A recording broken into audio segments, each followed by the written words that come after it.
Yo, what up, Otto? What up, True Silence? I'm having a great start to the new year. I see your boys' chats. I'm having a great start to the new year. Shit, I just got done at the gym, got 7 hours of sleep, so shit. Not a bad start to the new year.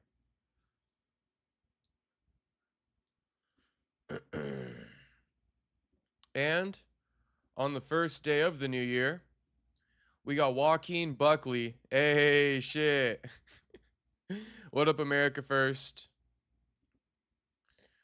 To start off the new year, we got Joaquin Buckley news. And you know what? I was hoping I would see America First in the chat because America First was saying last night Joaquin doesn't promote himself. He's missing that, which I emphatically agree with, or sorry, emphatically disagree with.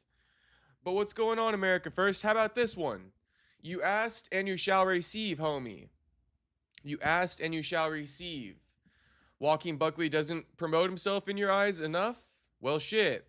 He just called out Belal Muhammad. He's moved his sights from Shavkat to Belal. This video is of Belal showing or responding to some questions on an Instagram live or something, or a TikTok live. And he's basically saying my goal for 2026 is to win. Get a win because he went 0-2 in 2025. And Joaquin reacted to it and he said, well, shit, I'm looking to get a win too. I also didn't get a win in 2025. Let's fight each other for it. Let's fight each other. At UFC 326 on March 7th, the same card that will be headlined by Max Holloway and Charles Oliveira for the BMF title. I love it. I love it. This is going to be my card right here. My two favorite fighters being on this card. Come on now. Come on now. Max Holloway and Joaquin Buckley on the same damn card. Shit. Come on now, boys. Before I play this video for you, though, go ahead and like the stream. Do me that big solid and like the stream. And subscribe if you're new to the channel. If you're not subscribed already.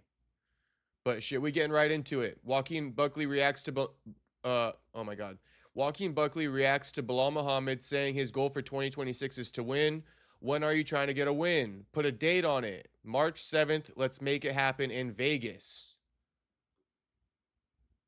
Goals for 2026 is win. Win the next fight. Win the next wrestling match. Happy New Year's, big fella.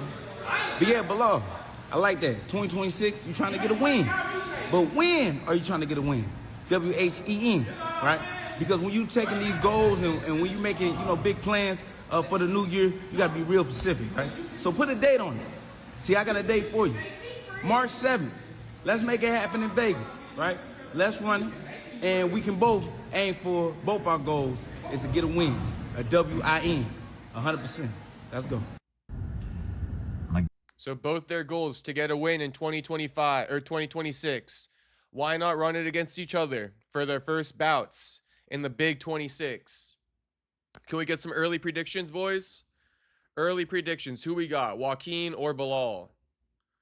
You already know I'm working on the poll right now.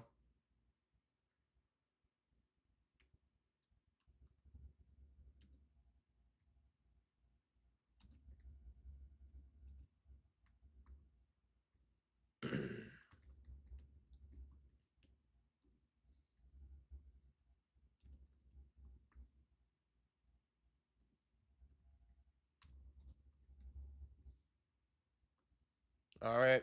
We got the poll up. We got the poll up. America First saying, Buck heard me. What can I say? If you know, you know. I can manage Buck. I'll let him know what his next move should be. Call out anyone, anytime, any place, as long as you stay active. Oh my goodness gracious, America First. I will just say this. I don't feel like getting all the way into it because I've already addressed this, America First. But Joaquin would have been happy to be more active this year. The UFC didn't offer him any fights. So enough of this activity talk with Joaquin. He would have loved to have fought more than once this year. He was expecting to fight, not Sean Brady. He was expecting to fight Michael Morales at UFC 323. That's who he was expecting to fight, Michael Morales at UFC 323. Or was it 322? I think it was 322.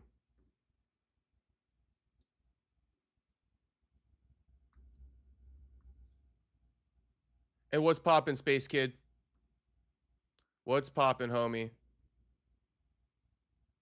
322, right? Yeah, UFC 322. So Joaquin would have been down to accept this fight in November against Michael Morales. But, and I mean, America First, you need to watch the interview, homie, because this information is made available in our interview. So it tells me, America First, you're missing some of the things that we spoke about in the interview. But anyway, besides the point, yeah, Joaquin would have been down to fight in November. He was also training. He was training because he thought the UFC was going to call him. Ends up getting announced, Brady versus Morales, and he's like, shit, all right, I guess I'm going to go back to sitting and waiting for a little bit. Probably kept training, but he was seriously training like he was expecting a call from a fight. So then he had to taper back down once Brady and Morales got announced. Now he's calling out Shavkat. Now he's calling out Belal. And yeah, that's pretty much it as far as the activity goes.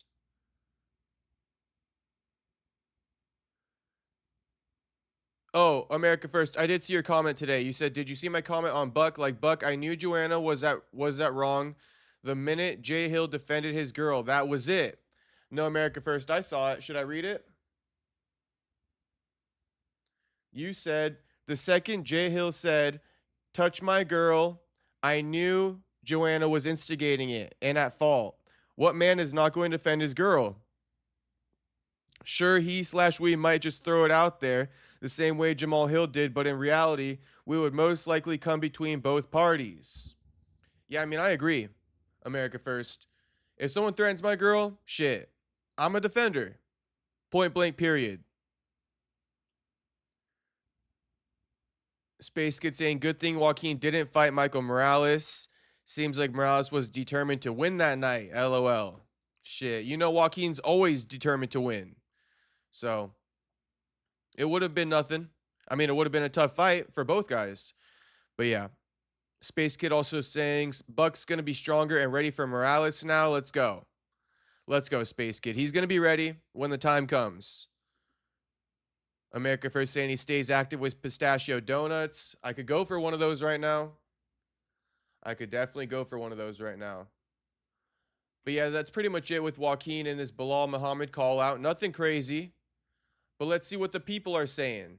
Because everyone's very vocal about what they think is going to happen with Shavkat. So I'm just curious what everybody thinks, you know, the public narrative is in a hypothetical Joaquin versus Belal matchup.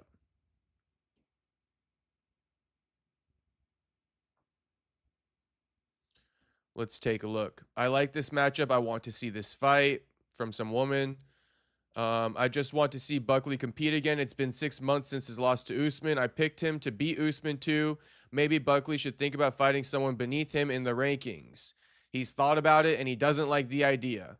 He's thought about it and he doesn't like the idea. I'm telling you guys.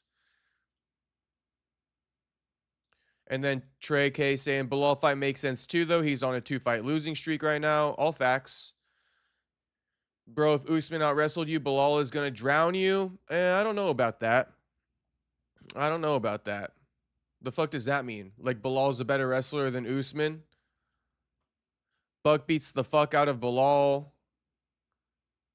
Someone saying the slowest comment of 2026. This guy, African Joe.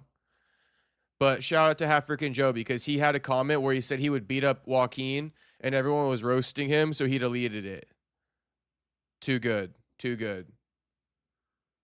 And what up, Tuxedo Mask? What's poppin', homie? Thanks for the $2 dono.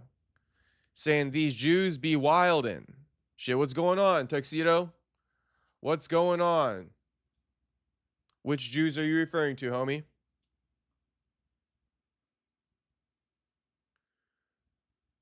And then, oh yeah, see? They even tagged the guy African Joe.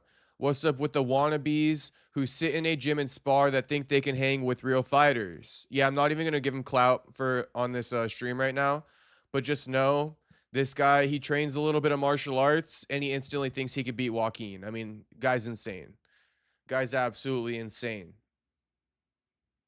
Now, in other news, this is a little bit sad and grim, but Anthony Joshua's friends who passed away, Sinagami and Kevin Iodell, they were shipped back in their caskets to their home countries today. Where are their home countries? I don't necessarily know. I figure it's probably the UK or like Saudi Arabia, Abu Dhabi type shit. But here's the video. I mean, getting shipped back in caskets. If you guys don't know, AJ has been released from the hospital. And I mean, he's probably headed back home, you know, very shortly.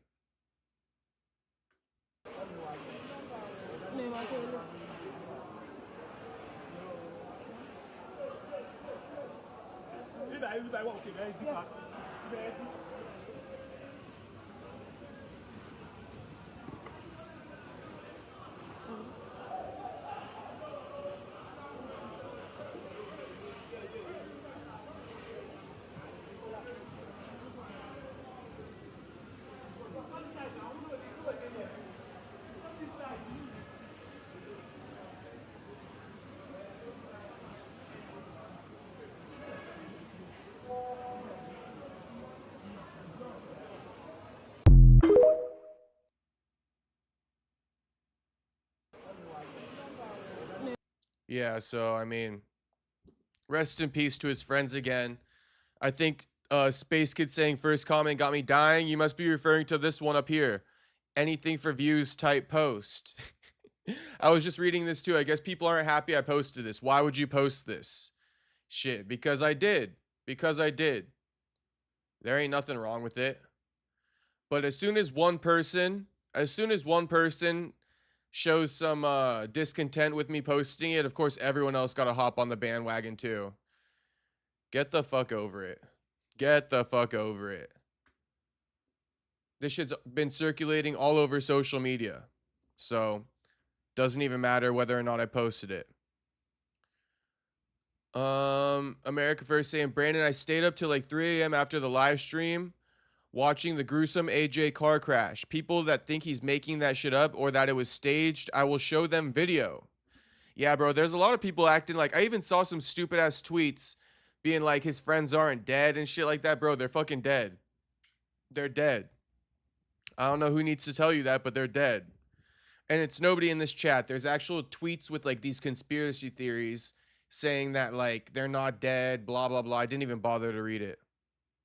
Space Kid Nigeria really has no shame in recording anything that's crazy. I mean, yeah, they're straight filming it. They're straight filming it, Space Kid. But this is just the world we live in, homie. And I think that's less worse than all the people who were standing out not giving a helping hand to AJ. Like, I don't see anything wrong with someone posting a video of this. Call me crazy. Like, what the fuck are we crying about? Ricky LaFleur, what's up, brown guy? Happy New Year. What's poppin', Ricky? Happy New Year, my man. Happy New Year. I wish you the best in the big 26, homie. And, you know, we got the Alex Pereira, Tracy Cortez relationship confirmed. Ano Novo, a.k.a. New Year in Portuguese. Entrando 26. I mean, shit. I read this caption and I think it's hilarious. But he don't speak fucking English, right? And she don't speak Portuguese. Perfect couple. Perfect couple. He don't speak English and she don't speak Portuguese. My man Otto. Shout out to Otto. Thank you for the $2 dono, homie. Keep up the good work, man. Appreciate your stream. Shit, I appreciate you popping in every night, Otto. I appreciate you popping in, homie. Thanks again for the dono. Shout out to Otto. Otto stuck with me on that 8-hour stream. The Rizin New Year's Eve special card. Otto was one of the few. We had about 10 people who just stuck through from beginning to end. Shout out to you guys. I think we low-key bonded a little bit during that time, didn't we? Ricky LaFleur, Alex P could do so much better than mid Tracy Cortez. 100%, homie. 100%. Because once this relationship fails, which it will, she's going to have such high standards now, and she don't deserve to have that high of standards. But she's going to be like, yeah, I dated the 2-division champ of the UFC. Like, you ain't nothing for me. You feel me on that? The next guy that comes looking her way, she's going to be like, nah, I'm on Alex Pereira's level, the 2-division champs level. Nah, I'm good on you. Come on, bro. Pereira's making it hard for the rest of us. I know some of you boys want to fucking smash. I know some of you boys want to smash. Guess what? Kiss those fucking dreams goodbye. Kiss those dreams goodbye, because if she would have smashed you before, she ain't doing it now that she got the Pereira 2-division champ cosign. She got the Pereira 2-division champ cosign. She ain't fucking you no more. She ain't letting you clap no more. She probably would have let a regular dude clap her before. She probably would have let a regular dude clap her before. Walking up on the street, you approach her with confidence. Boom, you could have got that shit. I bet. Ricky says I'm too attractive for Tracy Cortez. LOL. Shit. Honestly, I don't want to be rude, but I would not run it with Tracy. And you know what I'm saying? I wouldn't run it with Tracy. And it's not like my standards are like sky high or anything. I just simply wouldn't clap Tracy. I like natural beauty, if you guys feel me. I mean, the ass and the tits, they're a plus, but I like natural beauty. And Tracy don't got that natural beauty to her. Yeah, she got a big booty, but shit. If I'm kissing you and shit like that, I ain't feeling it with Tracy. I ain't feeling it. Call me an asshole, call me crazy. I should actually tone it down a little bit because my upstairs neighbor probably heard all of that. Tyler Betts, what's poppin', Tyler Betts? Saying it's a marketing thing. Yeah, bro, but they're fucking kissing. I get it that it could be a marketing thing, Tyler Betts. Believe me. I got like a radar for that shit. Like, my UAV is always circulating for random ass marketing tactics. I got a UAV for that shit. But I mean, they're fucking kissing. So this is a whole nother level of marketing, if you ask me.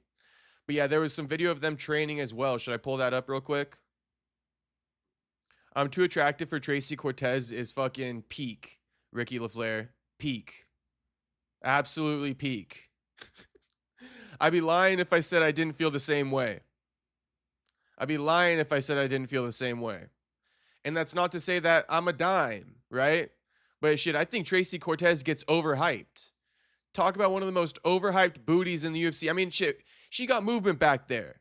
She got movement back there. So I won't say her booty overhyped, but she overhyped. She overhyped.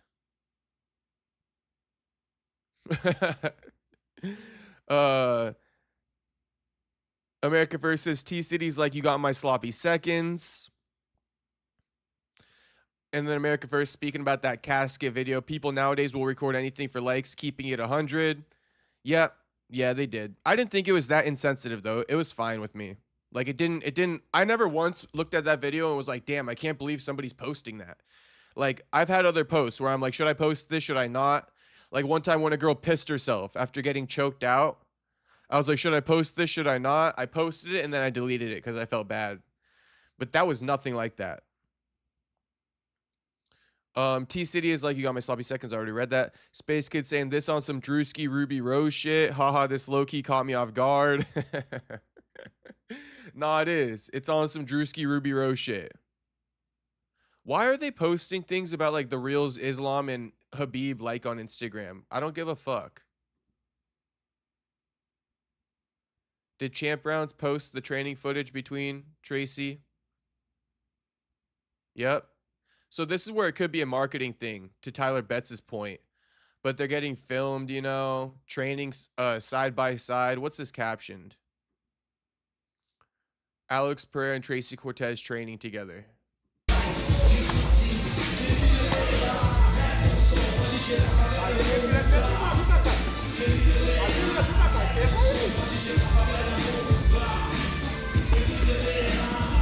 So you got Pereira right there, right here, and you got Tracy right here.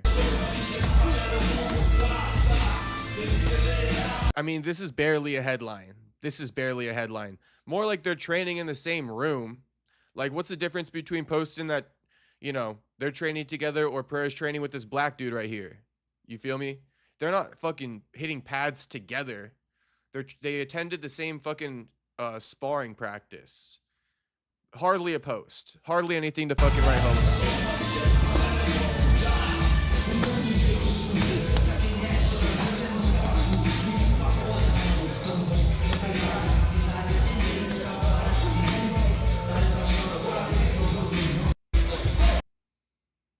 Tyler Betts saying Taylor Swift and Travis Kelce kissed too. But Tyler Betts, they're still together, homie. Travis Kelce and Taylor Swift are still together.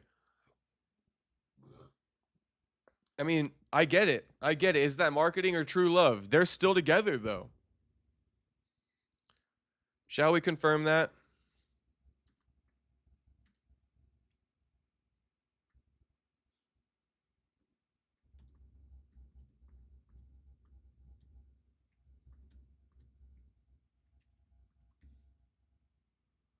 Yes, Taylor Swift and Travis Kelce are still together and are engaged.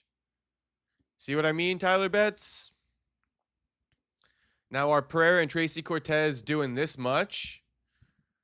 Tyler Betts, my man, a conspiracy theorist if I ever fucking saw one. And, you know, I am a conspiracy theorist too. Is this one I'm kind of believing in? Maybe. Maybe. I never like to throw away a conspiracy theory. I'm always keeping my door open with conspiracy theories. But let's hear what Tyler Betts got to say. I think UFC trying to do all they can with Cortez because she can't fight anyone good. You seen those commercials she's in lately? Marketing is for life sometimes. Damn, Tyler Betts. Damn. Equivalent to selling your soul. Hopefully Pereira got a deal inside that contract where he could fuck on the side. Because if you're marrying for fucking a marketing scheme, come on now. Looks finna fade even quicker than they do in regular relationships.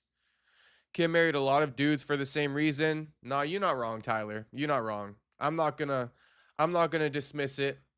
I'm not gonna dismiss it. It's one of the most random relationships ever. This fucking Pereira and Tracy Cortez one. If you want my honest take, I'm still not buying into it, Tyler. I'm still not buying into it, but maybe I will. Maybe I will eventually. I want to see more footage. I'm actually more inclined to think that Travis Kelce and T Swift is like a marketing ploy. I want to see more footage. If Pereira succumbs himself to more corny ass, cringe ass footage like this, maybe it is a marketing scheme, right? Because then they're actually really marketing. But let's see. Let's see what they do with this. If they okay, let me put it like this, Tyler. Let me put it like this. If they become a viral ass couple, here's how we'll know. I told you I love a good conspiracy theory. If they become a viral ass couple, getting all kinds of engagement, posting about their relationship, we know what the deal is, right, Tyler? I'm going to come back to you. I'm going to be like, you were right, homie. But if they live a quiet little love life type thing for as long as they stay together, then it ain't no marketing scheme, right? So time will tell. But Travis Kelce and Taylor Swift, I mean, they're always making headlines, which is why I believe it could be a marketing scheme, even if they're engaged. You know, Kim Kardashian, a master at making these headlines to market, right? And appeal to different audiences. But she doesn't let you know that at face value. It just looks like she loves Kanye. But really, she's probably marketing to get into his audience, to convert them into fans of her own. Even like to give you guys more, to talk about this marketing thing, to take it a step further, I don't know if anyone's heard this, but Kim Kardashian, I've read this conspiracy theory. I'm telling you guys, I love a good conspiracy. They're saying that Kim Kardashian, how she's posting about how she failed her what is it? Her board exam, her law exam to become a lawyer. The boards or something, right? Kim Kardashian failed her boards to become a lawyer. If I'm getting the name wrong, bear with me. All right, but she failed the test to become a lawyer. And people are saying that this is a backhanded marketing ploy for her to start eventually marketing the chip and shit like that. Because she's apparently going to get this chip. It's going to make her smarter. And then that indirectly is going to get people to buy this chip. Because they're going to know the story, right? Kim failed the law exam, the board exam, or whatever you call it. She got this chip, and then she retook it, and she passed. That's going to be the marketing ploy. That is going to be the marketing ploy. So look out for that. If Kim Kardashian gets some type of chip that increases her brain power, and then she all of a sudden passes her board exams to become a lawyer. Oh, the bar exam. Thank you, Kara. The bar exam. If she passes the bar to become a lawyer after getting a chip in her, just know that was apparently all a marketing scheme, and people predicted it.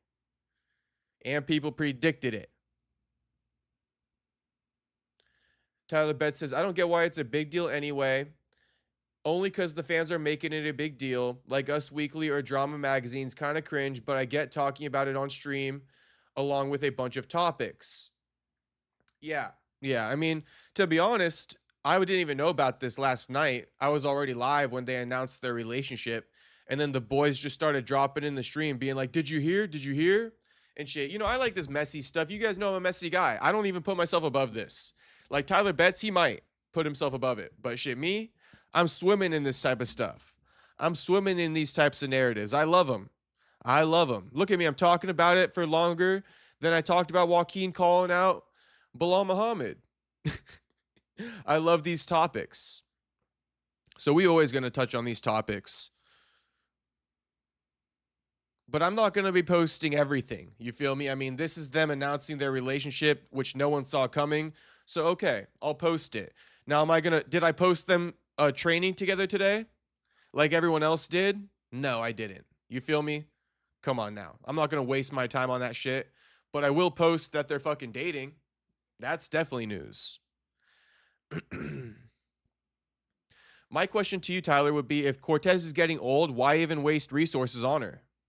She getting old. Why not fucking use a different, younger prospect for a marketing ploy? Tyler Betts, LOL, you got me reeled in for a minute. Shit. Now you guys know. Now you guys know about the Kim Kardashian conspiracy theory. Honestly, I low-key am just waiting for it to fucking come to fruition.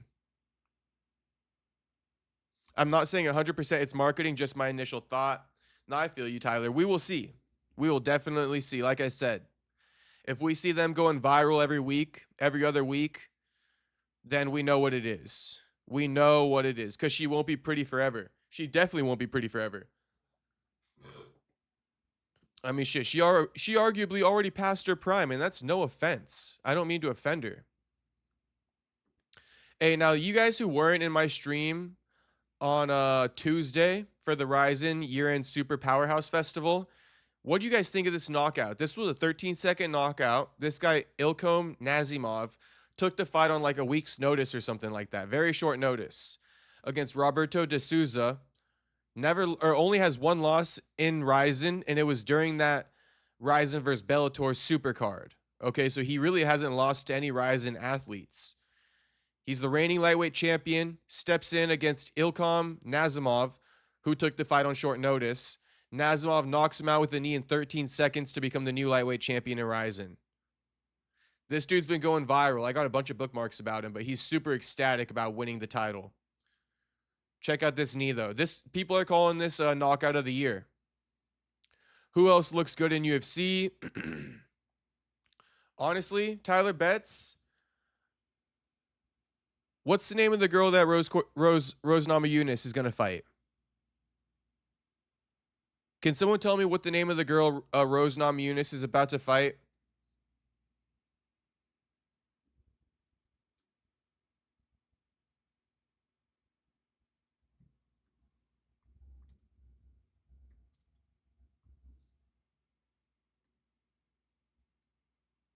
Natalia Silva.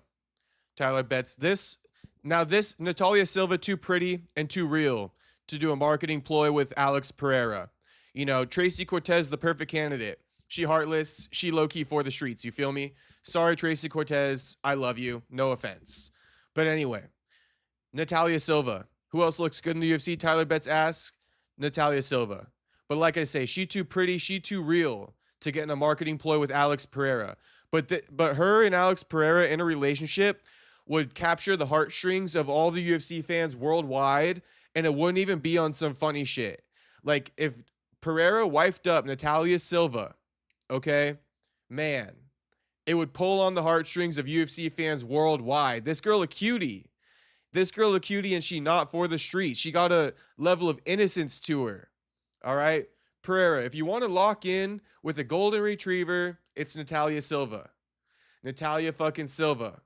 You know, as I'm saying this, Tyler Betts, I was wondering, is she, you know, does she swing the other way? Is she a lesbian? I don't know. She could be. She definitely could be. I think the majority of UFC female fighters are lesbian.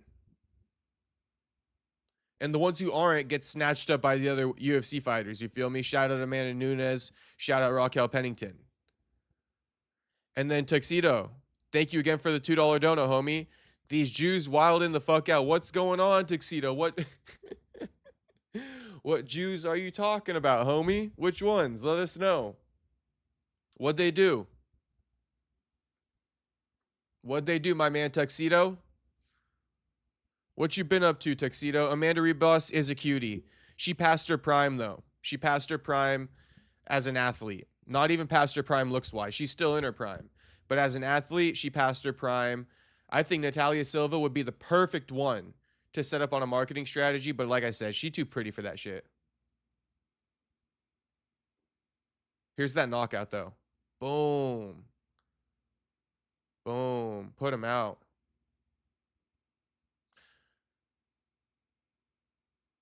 Put him out.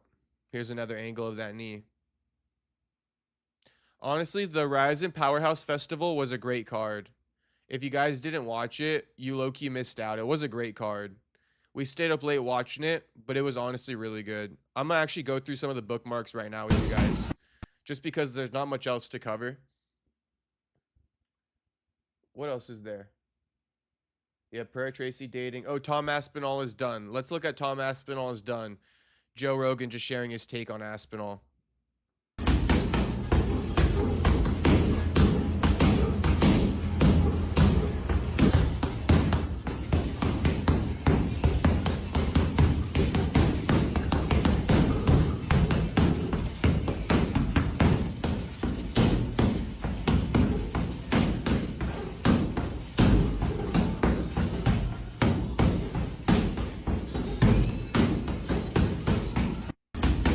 I don't know if Ilya intends to do this, but his videos are like both training footage, which, you know, you can take a lot from, but also they're like ASMR, which just draws in a whole nother type of audience.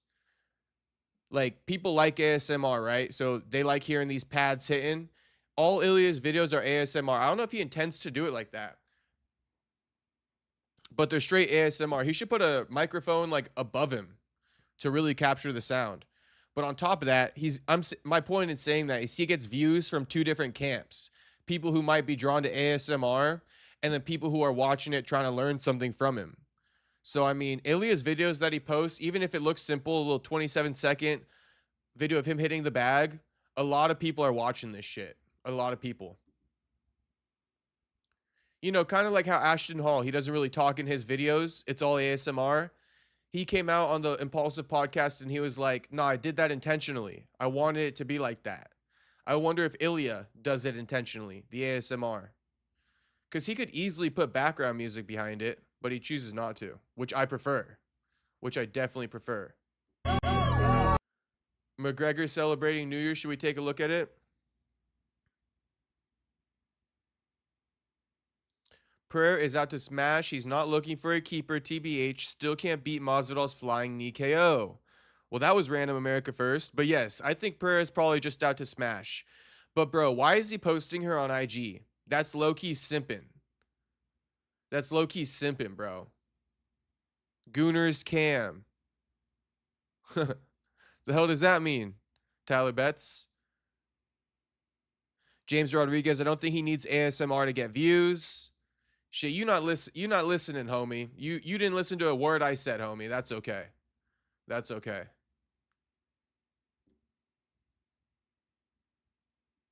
All right. Let's watch. Check, check. The Black Force New Year's Eve. Are you all ready?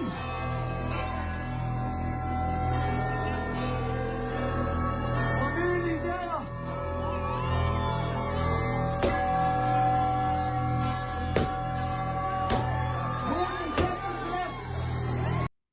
I could give a fuck. I could give a fuck. The hell is this?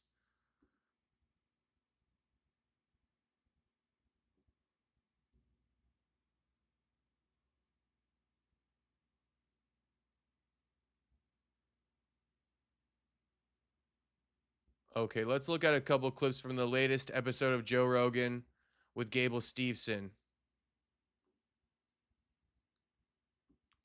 Joe Rogan says Tom Aspinall may never fight again after getting eye surgery. Here's the quote. The reality is he might not ever fight again if he has surgery on his eye and it doesn't go well and he can't see out of the eye. Apparently he's still fucked up in the right eye. So what the hell, Joe? I mean, yes, that would be the case for anybody who gets eye surgery. People get LASIK eye surgery like every day. You know, just to repair their vision so they don't have to wear glasses or contacts. It's called LASIK eye surgery. I mean, yes, we all know that's the risk. You could also say the same thing when a fighter goes under the knife for a shoulder surgery, a knee surgery. If it doesn't go well, he'll never be able to walk again. So, I don't know what Joe's on about here. Being a bit of a drama queen, no? Sure, Tom Aspinall will be fucking fine. I mean, that's a disaster. Tom Aspinall still can't see. He's got a fucked up right eyeball still. It's really bad, right? The reality is he might not ever fight again. Like, who knows? Like, if he has surgery on his eye and it doesn't go well and he can't see out of the eye, apparently he's still fucked up in his right eye. There's some tendon damage or something. And, you know, eyes are so tricky, you never know. Unless you're a fucking complete psychopath like Michael Bisping, who fought 11 fights in the UFC blind in one eye, which is so crazy that he did that. I mean, that's a disaster. Okay, so that's the importance of listening to it versus reading the quote, because the tone of voice also kind of changes it. It doesn't sound like he's saying if the surgery fails. No, he's saying if the surgery fails, but he's not insinuating it could be a botched surgery. He's just saying, you know, he could go under the knife, he could recover from that, and his eye still is kind of messed up, meaning the surgery just kind of doesn't work very well. I'm lean on this side that the surgery is going to work. But we will see. It's not one surgery, it's two. So Tom already underwent a surgery on one of his eyes, I think the right eye, and that's recovering as we speak. He's scheduled for the left eye soon, so he's going to undergo that as well. So we got to have both eye surgeries, improve his vision. So I'm not on Joe's ass anymore. All right, I'll back off. I will back off. Otto says, I try to do that, but my insurance won't cover it. Yeah, I know I've thought about LASIK eye surgery, but I'm kind of scared to do it. I'm kind of scared, bro. I don't want no one operating on my eye. Fuck that. Joe Rogan thinks Gable Steveson is already a top 5 heavyweight in the world. I sent Dana White a text message. I said, everyone's fucked. James says, sorry, my friend. I misunderstood what you were saying on Ilya. All good, James. All good. I'm not saying, just to clear it up, I'm not saying he's doing anything because he needs views. I'm just saying, you know, the way his videos come out, I find them entertaining. That's all I'm saying. I'm not saying he's farming views or anything.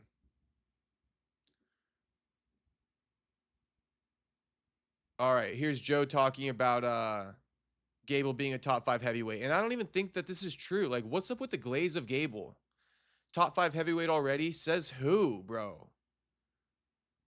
1 or 2 pro MMA fights? 0 amateur fights? Coming off a loss in the NCAA finals to Wyatt Hendrickson? And he a top 5 heavyweight in the UFC. Bullshit, bro. Tom Aspinall, Cyril Gahn,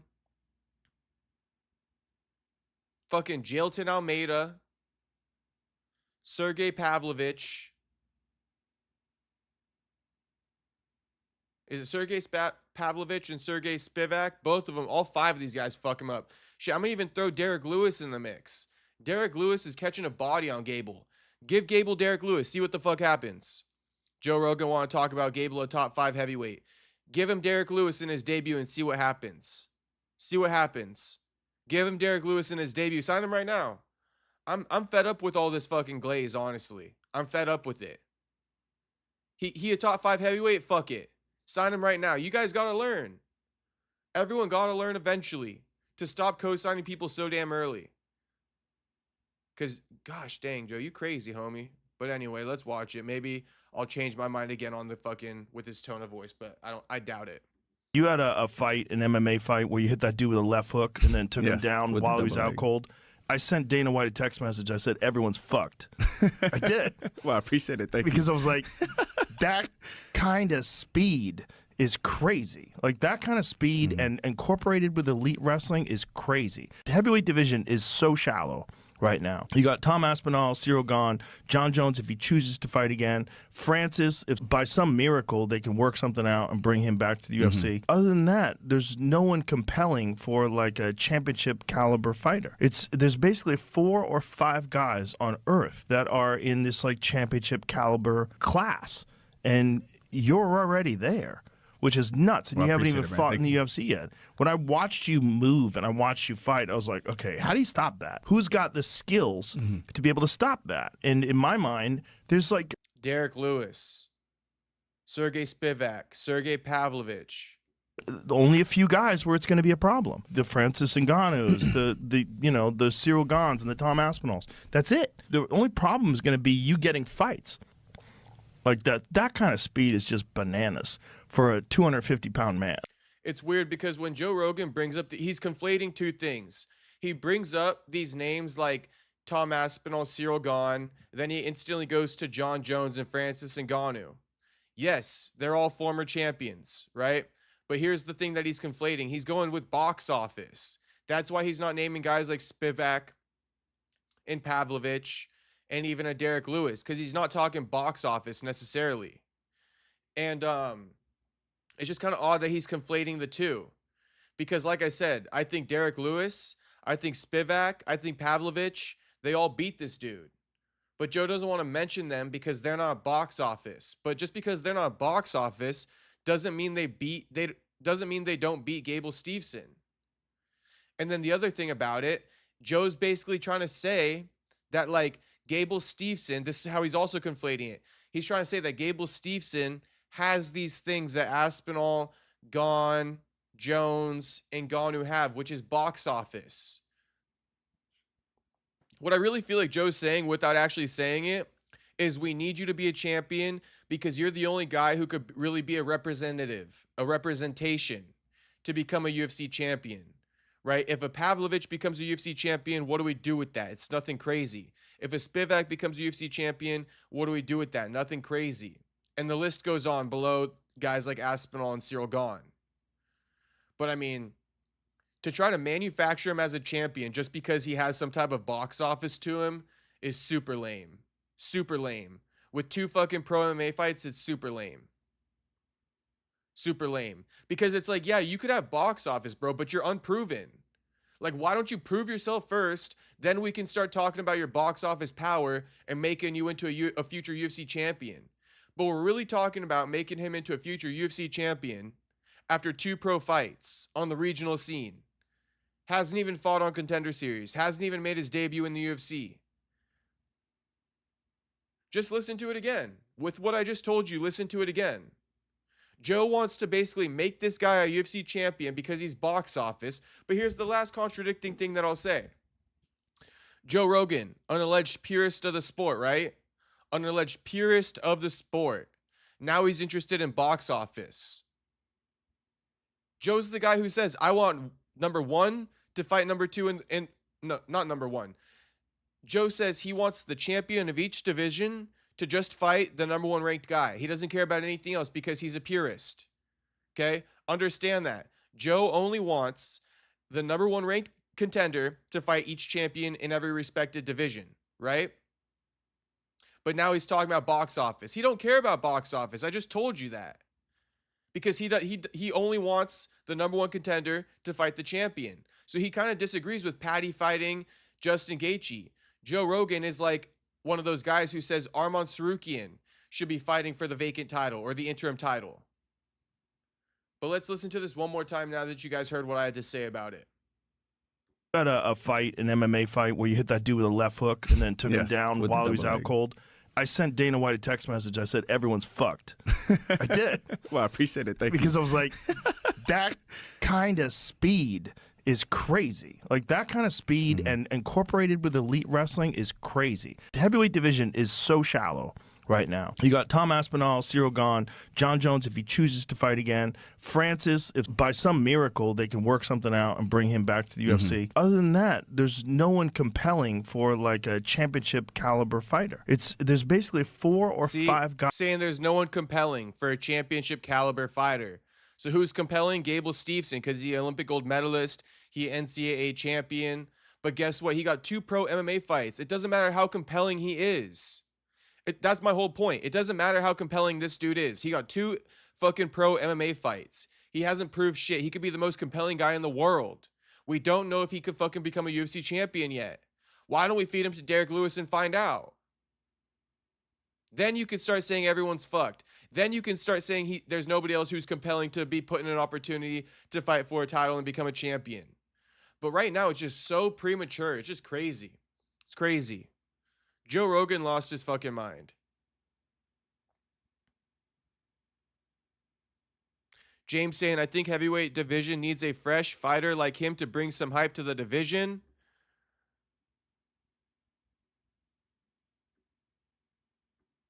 I get it, James, but I'm just so hesitant to even be like, yeah, I agree with you. Because bro, the UFC don't need him. The UFC don't need him, and everyone's acting like they do need him. And I'm telling you, bro, the UFC don't need Gable. Gable needs the UFC. Gable's going to come in and be this big old fucking savior. No, he's not. No, he's not. And I could go somewhere on a way different tangent, but I'm going to just say it like this. If you know about Gable, then you know about Gable. He ain't no, pillar face of the organization. He's got a history to him. And his history is going to make it odd for him to be the face of the organization. It's going to make it very odd, okay? I'm going to just put it like that.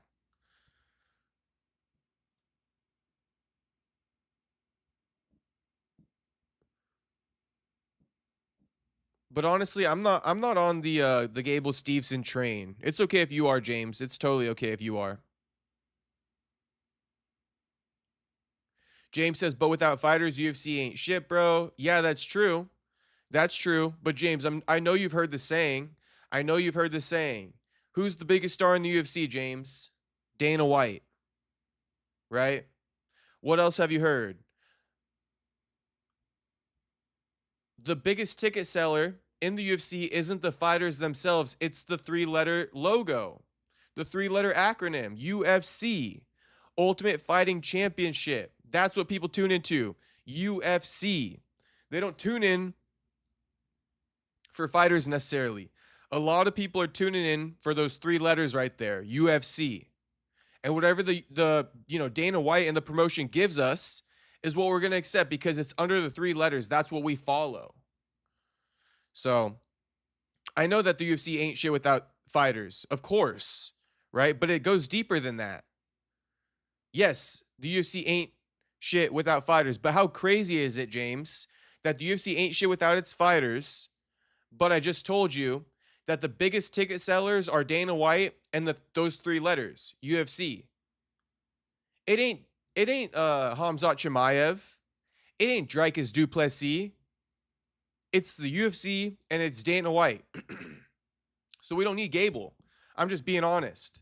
Not that we don't need him, but let me put it like this. The UFC, or Gable needs the UFC way more than the UFC needs Gable.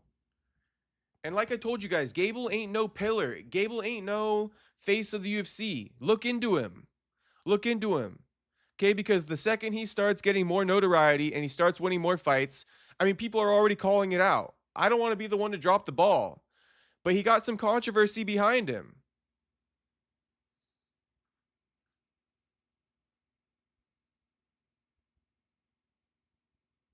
The heavyweight division just needs more talent and depth. I would agree with that, Flores. I would agree with that. Heavyweight division does need more talent and depth. I would agree with that. What's poppin', Flo?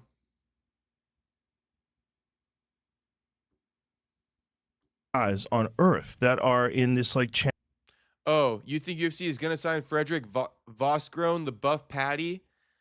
I mean, they should. I would like to see it, Tyler. I would like to see it, but didn't he recently lose? Let's look it up after this. championship caliber class, and you're already there. which is nuts. And you haven't You're already there is crazy. even fought in the UFC yet. When I watched you move and I watched you fight, I was like, okay, how do you stop that? Who's got the skills to be able to stop that? And in my mind, Derek Lewis. there's like only a few guys where it's going to be a problem. The Francis Ngannous, the Cyril Gans and the Tom Aspinalls. That's it. The only James says James says I think Conor made UFC what it is now. Dana built UFC from ground up. Conor made it global.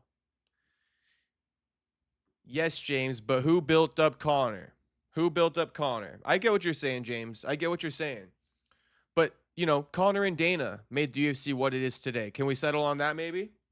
Conor and Dana made the UFC what it is today. Because without Dana, without the UFC, there's no Conor. There's no Conor. And yes, Conor was buzzing. But that push from the UFC, it made him global. But for those that don't know, Conor was buzzing in Ireland before he even got signed. Like, before social media was even popular, they were hounding Dana White on social media to sign Conor McGregor from Cage Warriors, the 2-division champion. So, I'm not trying to take away from Conor. I'm just saying it was a medley. It was the relationship between the two of them. That definitely built the UFC to what it is today. I can't deny it.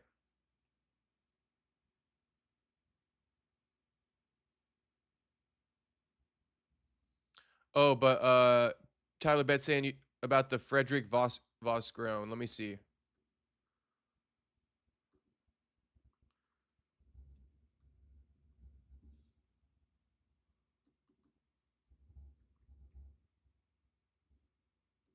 Oh, he's 5-0, so he didn't lose.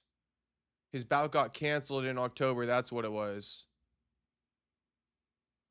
All finishes. He got a bunch of grappling matches before. IBJJF Pan Ams. Oh, no, just the No-Gi Championship. Oh, no, yeah, Pan Ams. Yeah. Yeah, I like this guy. He probably needs to develop a little bit more. Let's see what he could do. If he beats the 7-0 guy, maybe. Tyler Betts. 5-0 versus 7-0 in Octagon. If he goes 6-0 with 6 finishes, taking this dude's O, I'm always about seeing these guys develop, So I would even be okay with him fighting one more time. But if not, maybe sign him. But develop him in the UFC too. Don't just throw him to the wolves. I don't know how old this dude is also. That would be great to know his age, wouldn't it? That'd be great to know his age. But from Germany, how much German fighters are representing in the UFC right now? Not many.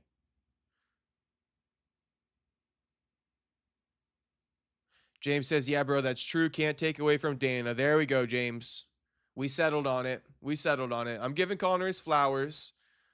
But shit, James, that's part of the point too. If I can just add that one in there, is it's like, how I just got done telling you.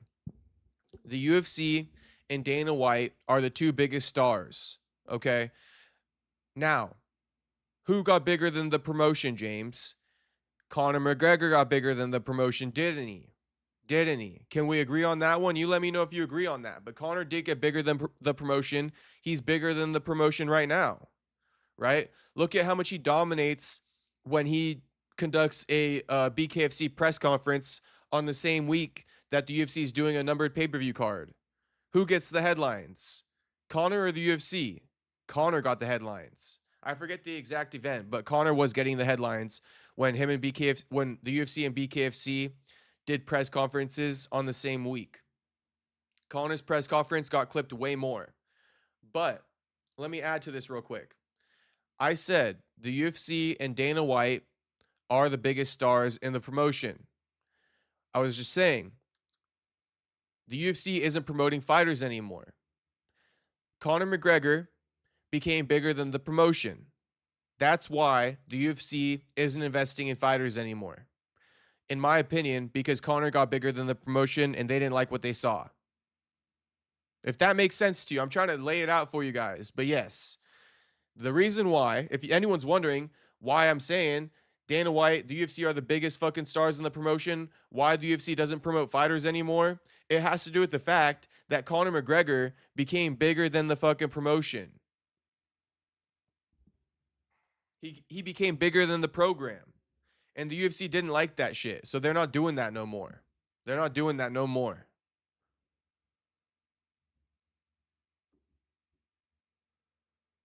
Gargoyle says, yeah, I like this guy. LOL, he got Blackie by the ankle like that. Sign him up. I have no clue what Gargoyle said there. But shout out to fucking Gargoyle. Tyler Betts is saying,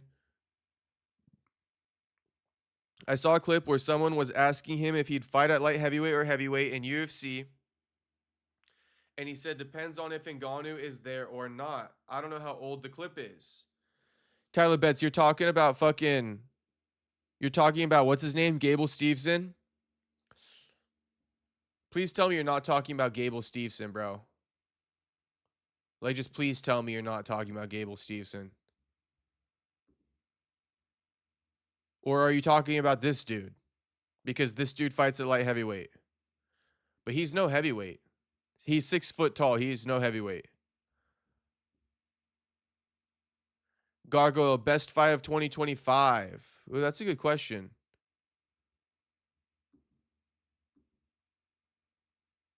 Trying to think. Oh, you know what? Oh, Tyler Betts saying Vosgrown. Damn, so we hunting down Ngannou?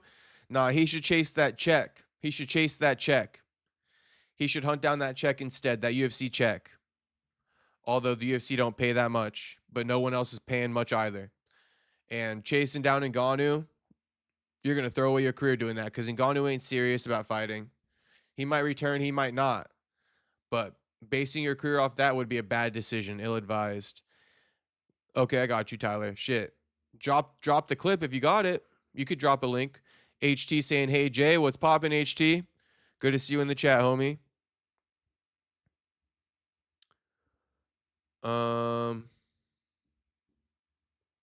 There was something I wanted to look up.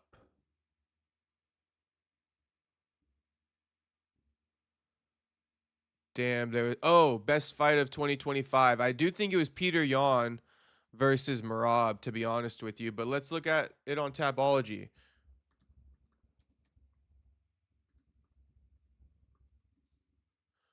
Fight of the year.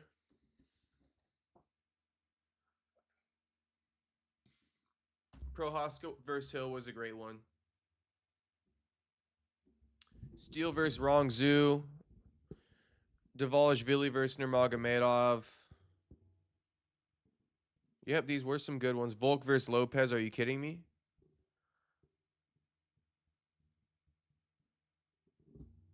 Hack Press versus Rivovics was a good one. Gaethje versus Fiziev 2. What the fuck's going on here? Talbot versus Barcelos. A unanimous decision win is a fucking fight of the year. Damn, they're not even giving any respect.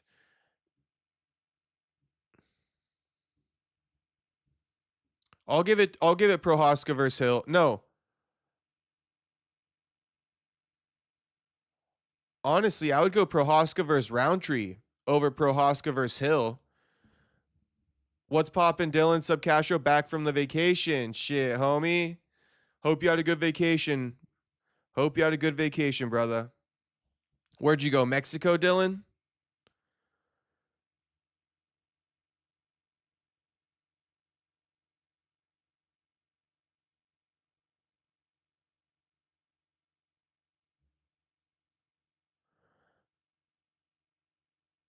Tyler Betts goes, LOL. Oh, yeah, IE was on Perry's podcast.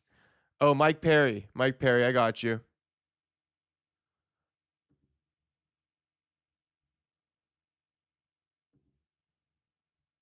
Okay, let me pull up the clip.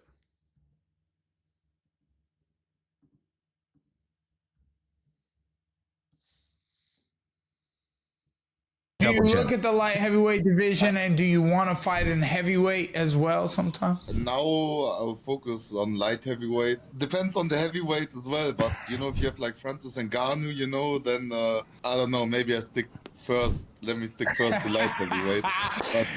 But I think the light heavyweight in the UFC division, it's a lot of strikers. Maybe a lot of them don't have the best grappling. I would look forward to competing in it, but obviously I still need to win my next fights. I got you. Late night, I fucking completely misread what Tyler Betts was saying. He's not chasing Ngannou. He would actually avoid Ngannou. That's what he's saying. He would go up to heavyweight if Ngannou, there was no chance of him fighting a guy like Ngannou. But if there's an Ngannou up there in his division to the promotion he signs to, he's going to stay at light heavyweight. Good idea. Good idea, homie. Thanks for dropping the link, Tyler Betts. Shit, that's why you got the wrench next to your name, homie. Okay. And shout out Mike Perry for the interview. Maybe I should interview this guy. I think I could get an interview with this guy. You guys want to see an interview with this guy?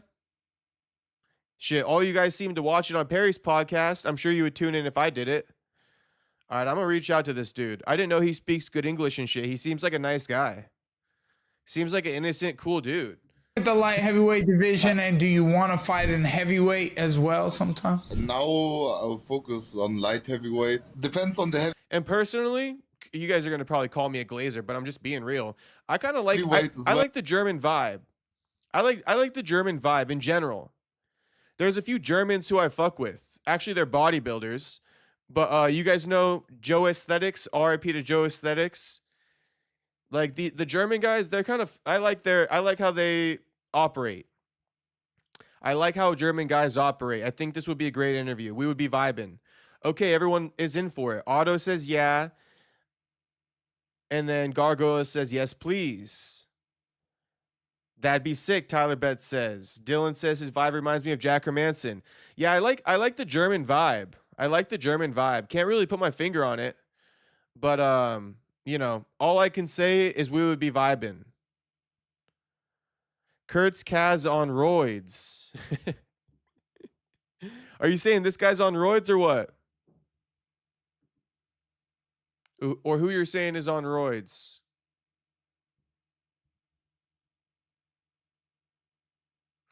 Tyler saying, yeah, he would be a little small for heavyweight in UFC right now. You guys are going to think I'm crazy, bro. Maybe, unless some of you guys think for yourself. I feel like the people who think for themselves won't think I'm crazy. But, like, bro, are we just going to act like Gable Steveson isn't undersized for the UFC's heavyweight division? Are we just going to act like that? I mean, we all know Gable's lying about his height. He got to be lying about his height. And I'm not even going to look it up on Tapology. I'm going to look it up on fucking... Oh, and for the record, guys, my fight of the year is Yuri Prochazka versus Khalil Roundtree.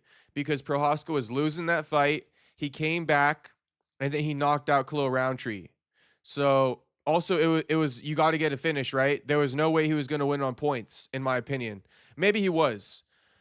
It's been a minute since I watched that fight, but it makes my argument even better to give it fight of the year. If Yuri's only chance at winning was to knock out Khalil, and he did, it's that back and forth. I think that is great for a fight of the year. A finish is great for fight of the year. And, light heavyweights, big boys. I think that also adds to it for fight of the year. So I'm gonna go Yuri Prochazka versus Khalil Roundtree. Call me crazy. Anyone agree with that? You don't know Kurt Katz, bro? Kurt Katz on roids? No, I don't. But give me 1 second. I'm gonna look up Kurt Katz.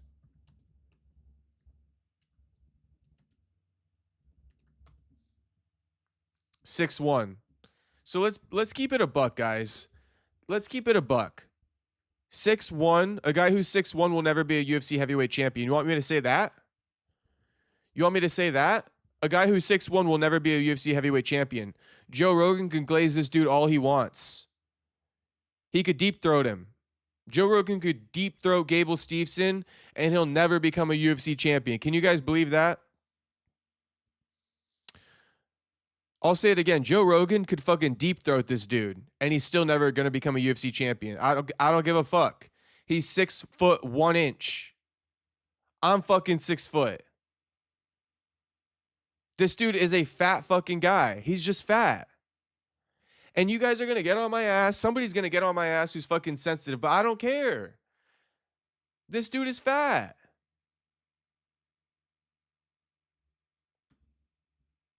And he ain't no DC. He ain't no DC. Okay, DC was the only fat fucking 6'1" dude who could ever do it.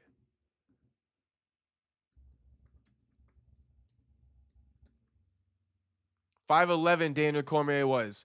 And Gable Steveson don't got shit on Daniel Cormier. I don't give a fuck that Daniel didn't win a gold medal in the Olympics and Gable Steveson did. You guys will all remember me saying this. And if not, I'll look like an asshole.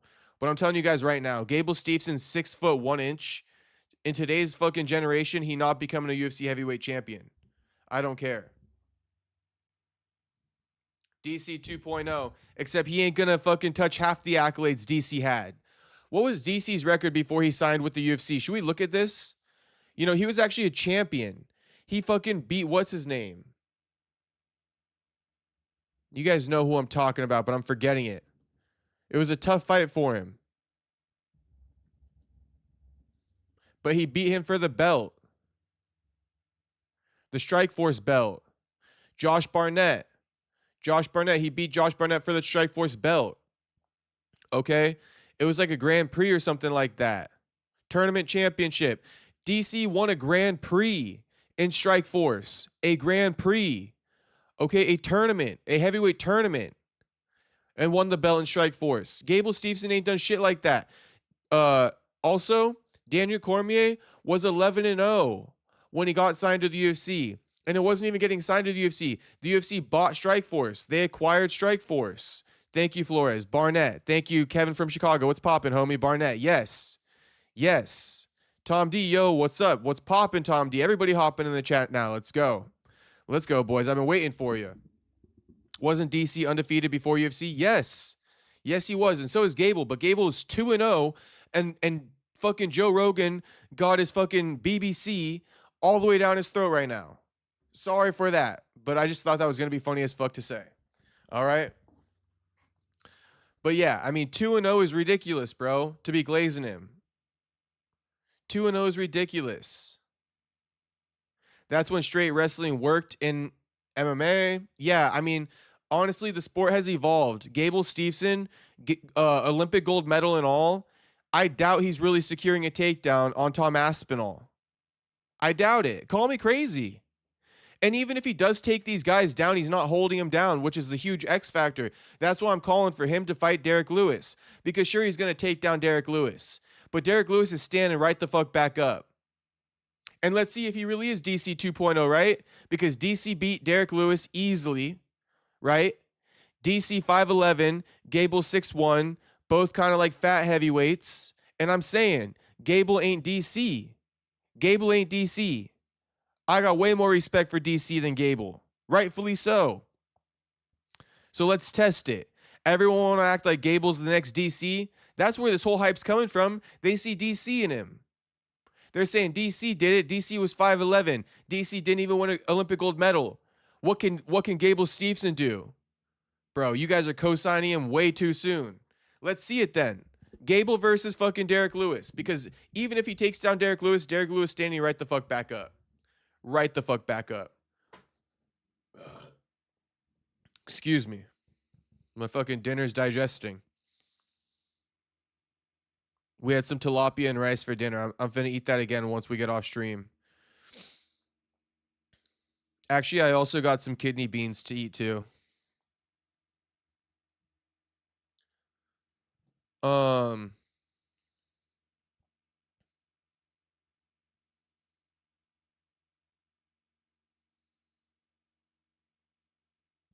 Oh, HT saying, I thought you knew Kurt Katz. I called you the dark hair Kurt Katz a month ago on stream. You were talking about your hair and needing a haircut. Should I need a haircut right now? Look at this shit, homie. It's fucking outrageous. But if I touch it, it's going to look worse. So I'm just finna leave it as it is. And also, it hasn't fucking dried. My hair hasn't dried yet. And I've already been streaming for an hour. What the hell's going on? Let me look up Kurt Katz because you guys keep bringing him up. And it's not the first time, apparently.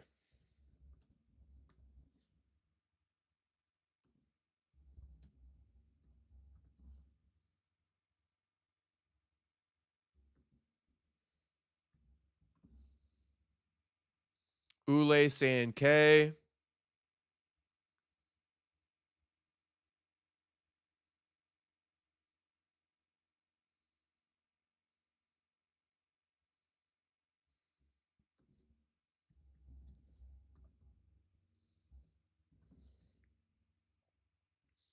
I see Gargoyle saying, look how active DC was. 5 fights in 2020. Or sorry, 2010. Exactly, bro. Exactly.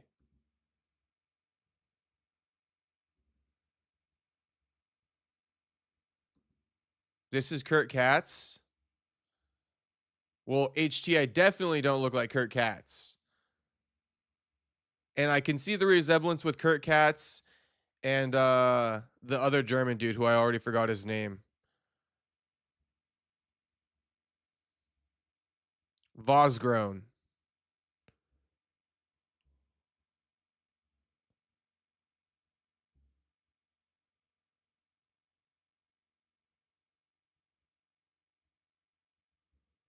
Frederick Vosgrown. Tom D saying squad in here. Shit, the squad's finally in here. And then Tyler Betts saying, not that DC didn't have hands. And that's the difference, Tyler Betts. That's what I was also saying without saying it. DC actually had hands, bro. DC's a real fighter. If you guys should know this, right? I don't need to explain it to you guys. You're the top 1% of the fucking MMA fan base that's in this fucking stream right now. So you guys should, just be pretty much right on the same tip as me. But if you don't know, DC's a real fucking fighter, bro. He is street fighter, like straight the fuck up, and a good one. He will throw down for nothing on the streets. He don't give a fuck. All he need is a reason. And that's why he told Joaquin, when him and Joaquin Buckley were beefing last year, well, shit, now 2 years ago in 2024, he was saying, you're bringing something out of me that I've tried to tuck away. What he's saying in that is he's bringing out the fucking dog in him, the street dog, the person who will fucking slap you and punch you in your face over nothing, without no gloves, over the slightest bit of disrespect. Look at the wrestling match where DC was fighting or competing in the Olympics, and I think he was competing against Russia, and Russia did a strike on his face or something, so he fucking punched the dude right in the face back instantly. Didn't even think about it. Gable Steveson ain't built like that, bro. He an Olympic gold medalist, but he not built like DC. So anyone saying DC and Gable Stevenson's 2.0, oh man, I can't wait to fucking prove you wrong. I can't wait. Tom D saying Kurt Kaz is a travel YouTuber who lives in Colombia. Shit, he must be popular because everyone be dropping his name. I like that one white dude who like goes around the Philippines and shit like that and goes to like the outdoor food markets. I'm sure you guys know who I'm talking about. The white dude who wears a bandana. He pretty good.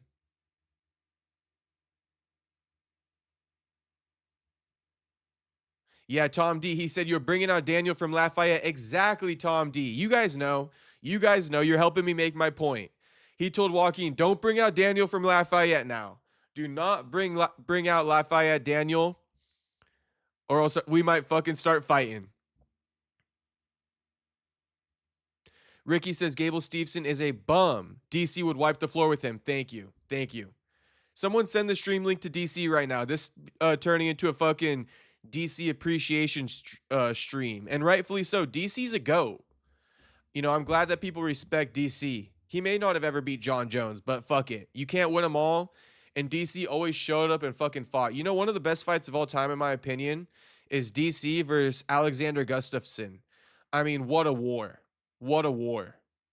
What a fucking war. Go back and watch that fight. That's a straight up war.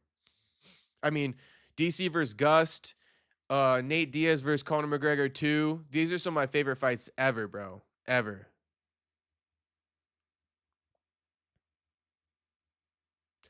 Tyler Betts says Kurt Katz is currently in Europe shaming foreign scammers. Good.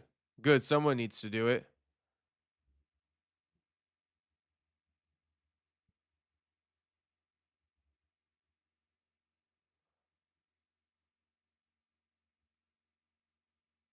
Just getting caught up on some chats. Dylan was saying, we live in a world where glazing one-dimensional fighters is cool again. It's so lame, bro. It's so lame. It's so lame. And I'm just here to call it out. And I'm glad a lot of you guys agree with me. Because honestly, He's one-dimensional. He's undersized. He's getting hyped up way too soon. And then Dylan says, oh no, Tom D says, not enough people recognize DC as the animal he was in his day. I know. A lot of the new fans think he's just a commentator. Nah, DC, he honestly one of the greatest fighters to ever grace the octagon. One of the greatest. He just made it work for himself. You wouldn't want to copy his technique as far as striking goes. He's an anomaly, bro. DC an anomaly. That's why Gable Steveson could never. Maybe at light heavyweight. But Gable not even that disciplined. DC fucking cut down to light heavyweight, didn't he? Let's see if Gable's that disciplined. Go ahead and cut down to light heavyweight, homie. Because right now you're just a fat heavyweight. Dylan adding, Curtis Blades was also an accomplished wrestler, and look what Derek Lewis did to him. He did him dirty. Exactly my point, Dylan. That's why I'm screaming it. I'm calling for it. To anyone that will listen, give Gable Steveson, Derek Lewis, and see what the fuck happens. Make Joe Rogan eat his words. And by the way, for the record, everybody take a moment to like the stream, please. Everybody in the stream right now, go ahead and like that shit. I know we had a lot of people popping in late who haven't probably liked it. Please go ahead and like that shit. You already know I always appreciate that. So, yeah. We want to get at least like 20 likes on the stream. Like at the very least. But anyway, carrying on here.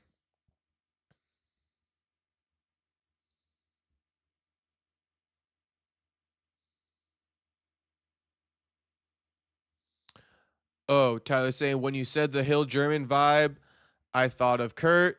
Yeah. By the way, this is really random, but I'm just kind of telling you guys why I like the German vibe. You guys know I follow fucking bodybuilding too, so. I mean, bodybuilding and fighting is very, they're pretty tied in. Cutting weight, right? Training, like, wait, why the fuck am I just like...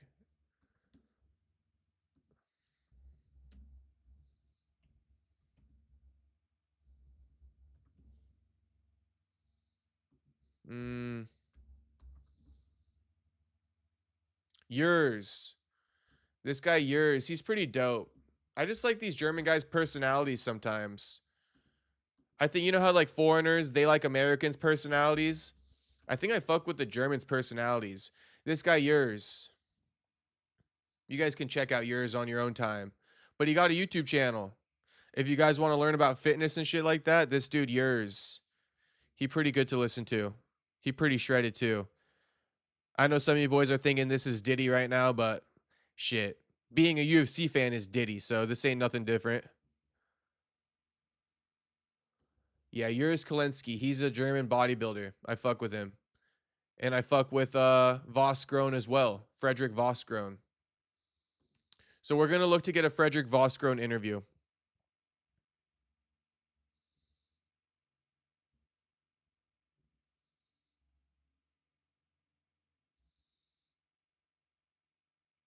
Ricky says DC lost to John Jones and Stipe and was natural. Dude is the GOAT. He is the GOAT. DC is one of the GOATs. DDP versus Adesanya was also a coded fight. What does coded fight mean?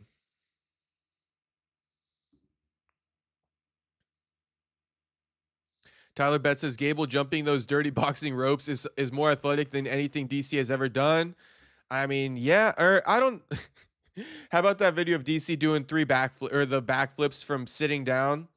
Tyler Betts, don't disrespect DC now. DC's a fucking athlete. You ever seen that video of him doing the backflips? Honestly, I don't think that's DC. But honestly, I think DC's super athletic. Even if he kind of fat. He not too far off the athleticism of a Gable Steveson. In my opinion. But I'll also say that, that jumping over the top rope don't make you a good fighter. It don't make you a good fighter. Oh, Dylan saying DDP versus Adesanya was also goated fight. It was pretty good.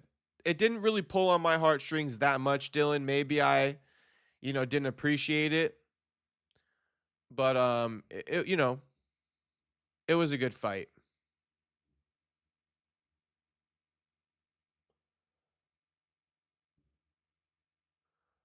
But I'll tell you right now, Dylan, if you liked DDP versus Izzy, you would love watching DC versus Alex Gustafsson. I mean, I'm telling you, dude, that shit's a fucking war. That shit was a crazy ass war.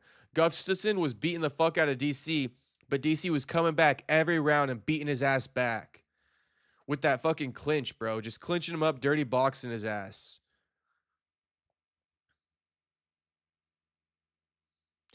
Gargoyle says, yeah, DC GOAT in heavyweight. Late start, though. Dennis Wolf, now yours.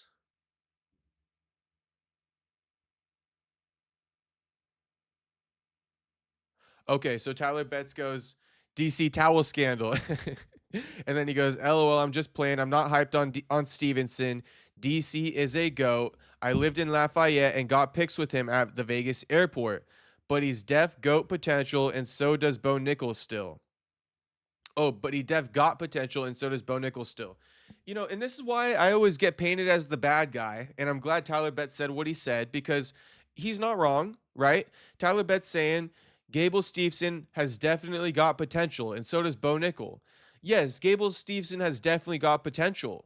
He does, but it doesn't mean that he's got the potential or he even deserves to be spoken about. Like he has potential to be a UFC champion yet off of 2 fights, Especially when you're undersized competing at heavyweight.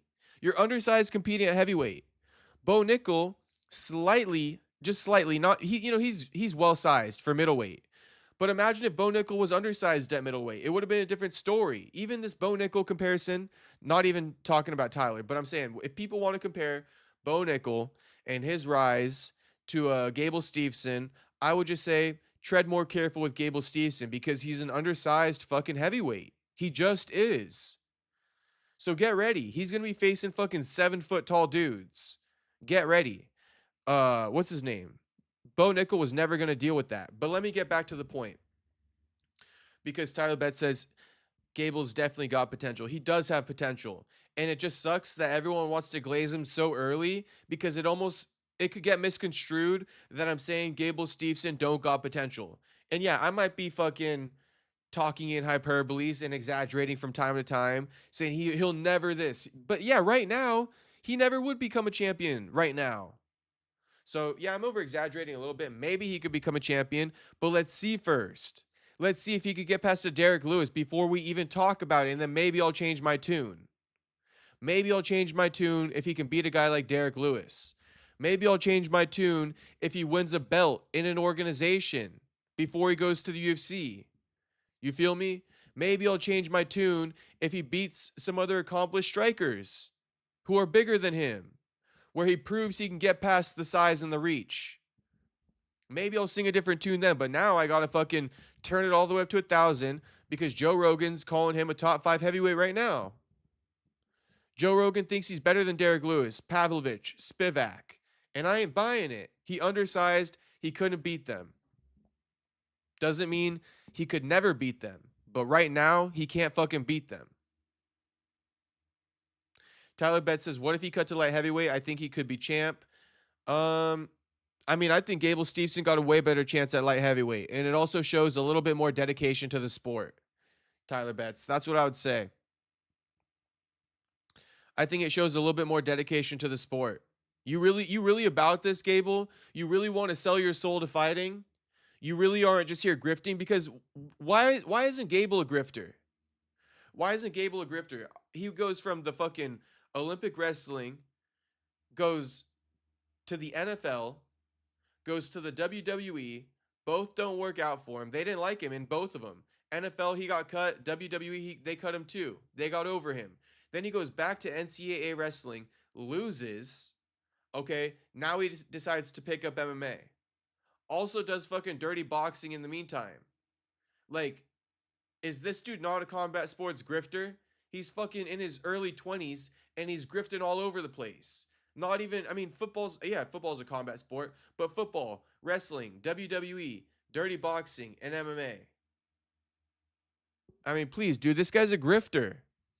Show you're serious. That's what my biggest thing with Gable Steveson is. Show you're serious, bro. Cut down to light heavyweight and show you're serious. Show your dedication. Sell your soul to the sport. Because there's too many guys who are selling their soul to the sport, putting everything on the line with no plan B, who I'd rather fucking support and pay attention to than Gable Steveson off 2 fucking wins. Go get a belt on the regional scene, homie. Is that too much to ask?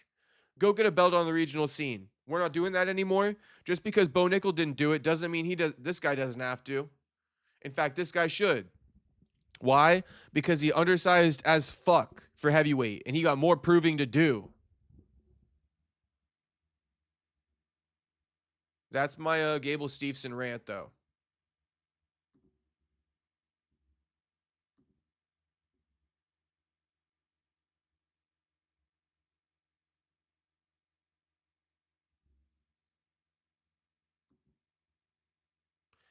Now, there's something I wanted to touch on today. And you boys are going to get surprised by this one, but I think you're going to love it. Even if you don't love it, you're going to love it that I'm bringing it up to you, okay?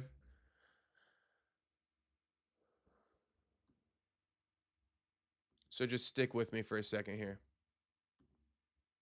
I'm sure some of you guys have seen the announcement. Who's seen the announcement? Drop it in the chat. Have you seen the announcement? Just give me a simple yes or no. Be like, I've seen the announcement. I haven't seen the announcement. Any guesses as to what I'm going to bring up to you guys right now? It's a slow news day, right? It's a slow news day. What could I possibly be bringing to you guys right now that's super random, that's going to surprise you guys, that's off the beaten path of what we normally talk about? What could it be? Any guesses? We got Dylan saying people forget about Prime Gus. People forget about Prime Gustafson. Gustafson was done after that DC fight, though. When Gustafson lost to fucking Anthony Smith, it was over with. No, haven't seen it. Okay, so nobody's seen it. No one knows what I'm talking about. No guesses. Ugh, excuse me. Don't bring up Ortega's ex side piece. Cortez and Pereira. Nope. It's something even better. It's something even better than Cortez and Pereira. It's something better than Cortez and Pereira. I'm gonna show you guys right now. All right? The guesses didn't come through, or the guesses came through, but they weren't right. You guys weren't expecting this. But here it is. Adam22 versus Jason Luv. The guy who cracked his fucking chick, bro. Okay, if you guys don't know, Jason Luv fucked the living daylights out of Lane of the Plug. Who's Lane of the Plug? Because, you know, this is an MMA fucking stream, so you guys may not know. This is Lane of the Plug, okay? This is Lane of the Plug. This is Jason Luv. He fucked the daylights out of her. He is married to her, okay? Let me say that again. He fucked the daylights out of her, and he is married to her. All right, they own, I'm gonna give it a plug. These two own a porn company, or a corn company. Shoot, I shouldn't have said that. These two own a corn company called Plug Talk. All right, it's where they interview corn stars or OF models, and then they smash them afterwards. Now, generally speaking, they interview female corn stars or OnlyFans models, right? Adam is usually the one doing the fucking, is what I'm trying to say. Adam, 22, the 22ster, okay, is usually the one doing the fucking. However, they went viral because a while back, she did a scene with him. Okay, this guy's I don't know what kind of corn star he is, but he in the corn game. He in the corn game, and he cracked his chick. And that reminds me of something. I'm gonna bring up a video. This might be an old video, so give me a second. But there was this viral thing that went around when he cracked his chick, and I recreated it. And it was funny as fuck. So give me a second.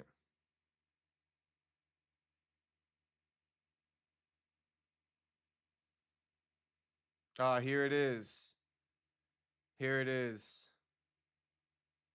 You guys are going to get a good laugh at this. Just wait. You boys are going to get a good laugh at this. I never understood beating the man who cracked your girl. I would bring the woman in the mix too for accepting. Oh, yeah. I mean, Dylan, if you're asking about that, if your girl gets with another dude, I mean, I would be more disappointed in the woman. You feel me? The man, of course the man's going to do that. It's on the woman to turn that shit down, to not entertain it. Am I right? I'm right. Shit, you don't even got to confirm that shit with me. So I feel you. I feel you. But I might just want to beat that dude's ass anyway if he disrespects me in any way, shape, or form to my face. You feel me? He might get a fucking benefit of the doubt. Or I might just pop him. I'm going to keep it unpredictable. I might just fucking pop him. I think I'll just pop him. If I catch him in my house, okay, doing some bullshit like that, I'm popping him. I'm popping him. And I'm getting off. You feel me? I'm taking it to trial. I'm pleading not guilty. I'm pleading I thought he was doing something to my chick. Okay. You guys want to see a funny video?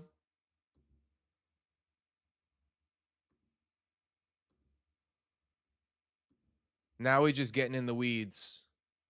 But check out this video. Hold up. Let me get this right.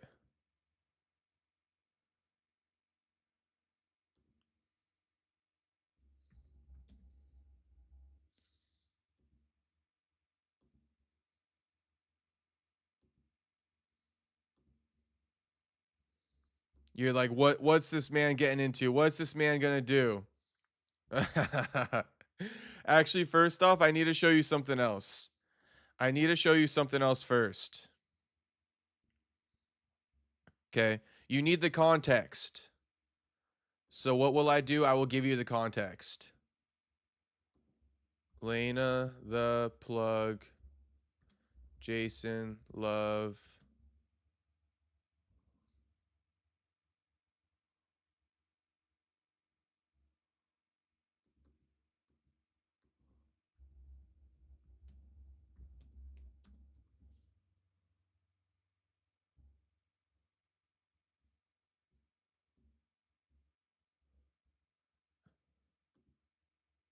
Come on.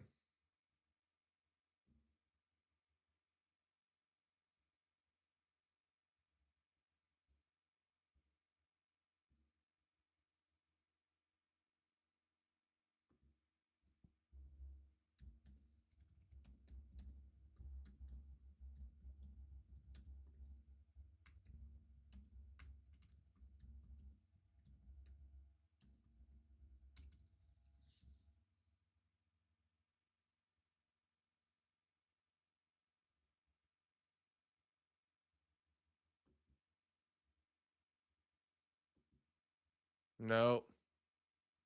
Oh, but this is pretty much it. Guys, I guess it's not finally happening, but it's happening again.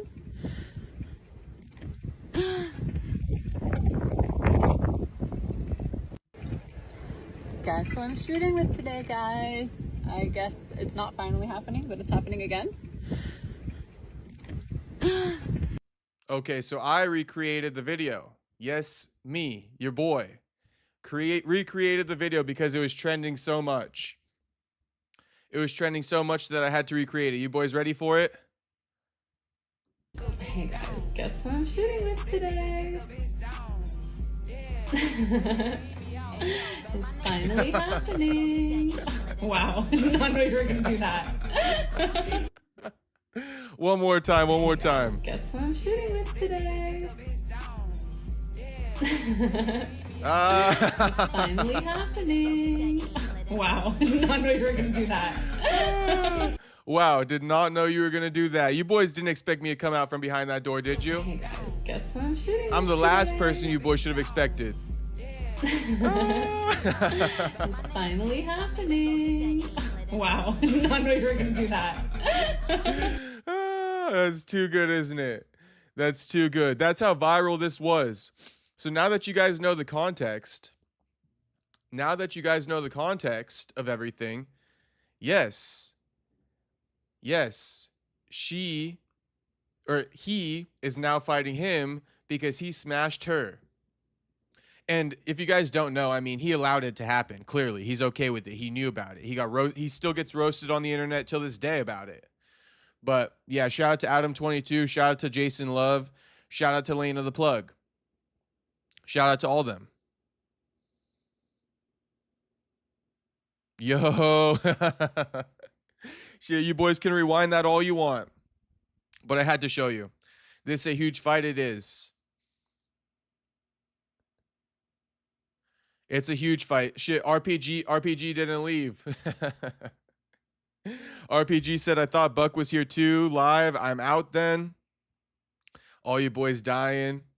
Wow, Perry, you really got her. Shit. I clapped Lane of the Plug too. Looks like we got a fight. Me and Adam got a fight. But no, shout out to Adam. Who you guys got? Adam or Jason Luv? Let's do a poll. Looks like everyone's picking Buckley to beat Belal. Rightfully so. Let's see who wins. Adam22 or Jason Luv.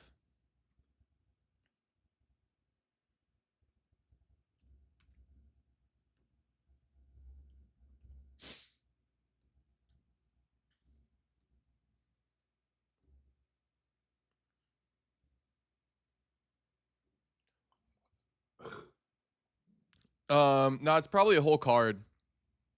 Tyler bets, but I don't know. It says right here too. Brand Risk Promotions event number 12, January 23rd, 2026, 7 p.m. EST, Miami, Florida.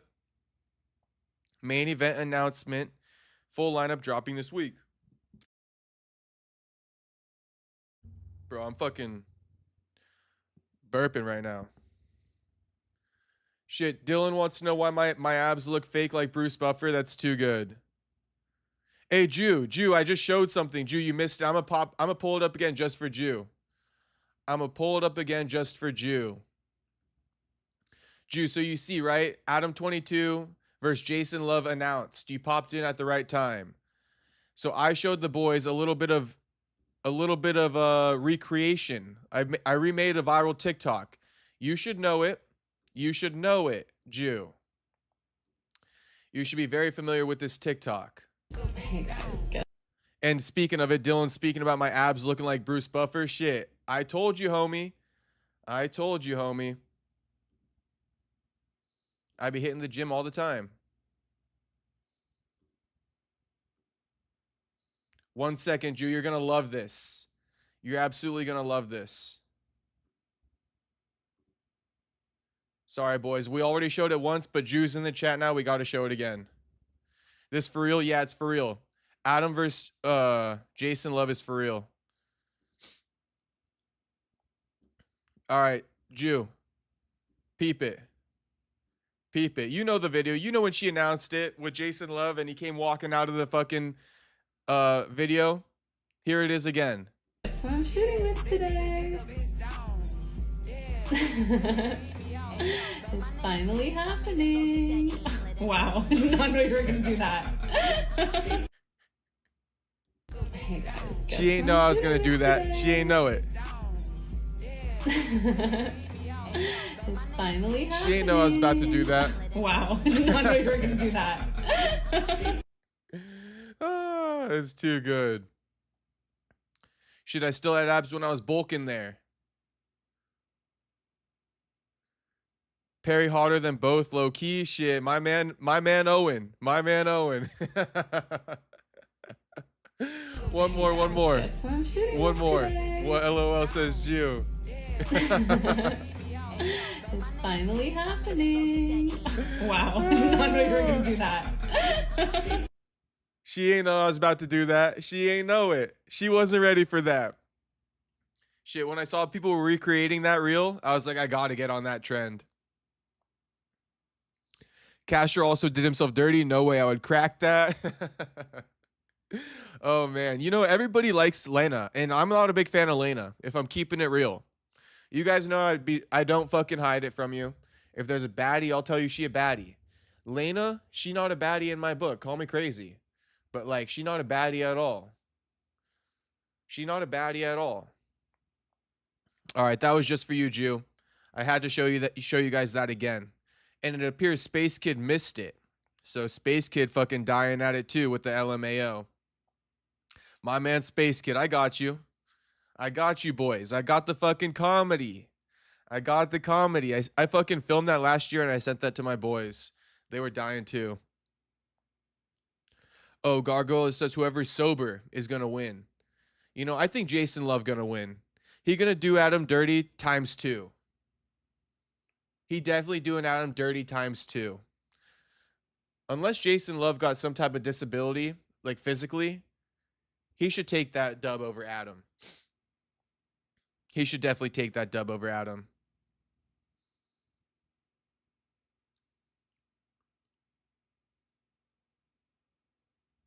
Oh, little RPG saying they both gonna have crap camps. They're gonna have like 3 weeks to prepare. Yeah, that's true. That's true. They're not gonna have much time to prepare. It's gonna be an ass fight, but shit, I'm gonna tune into it. We're probably gonna do a live stream. We're definitely gonna live stream this one, boys. So just get ready. We're gonna do a fight companion.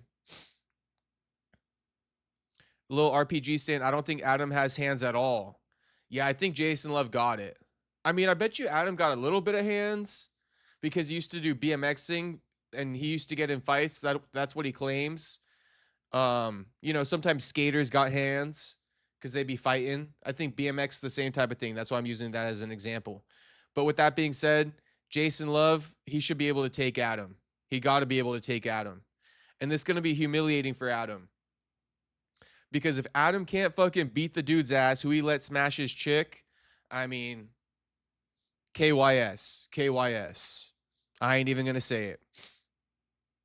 Dylan says, Castro, when's the corn vid dropping? Shit, I ain't got it. I ain't got it with Lena. It ain't never dropping.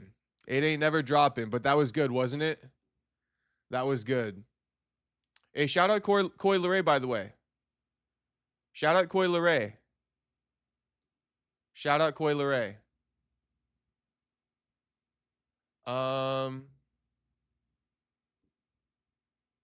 Here's another thumbnail. Is it MMA or boxing? It's MMA. Or sorry, Owen, it's boxing. My bad. It's boxing. Look at this. 11,000 likes on the no jumper post. 22ster for the win, Adam commented. January 23rd, 3 weeks away. 21K likes on the brand risk promotions. Jason Luv got cardio on his side. He got that corn star cardio, Jew. He got that corn star cardio now. Shout out Colby Covington.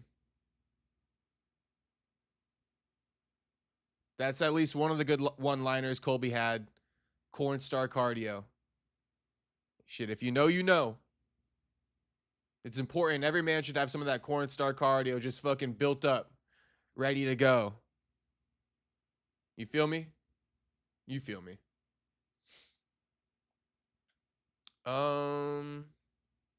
Nah, that was pretty much what I was gonna look up, but I was actually gonna look up one other thing. I don't know if you guys are like interested in this or not, but there's this like podcast, Sundays with Kane, and recently he spoke about some serious stuff. So I don't know, maybe we can listen to this to end the stream.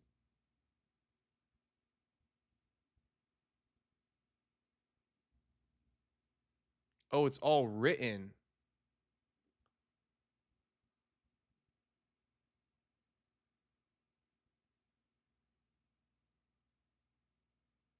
Damn. I didn't know it's all written.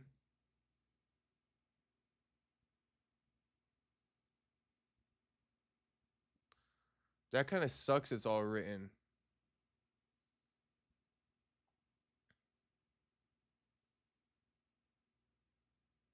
They can't record the jail call?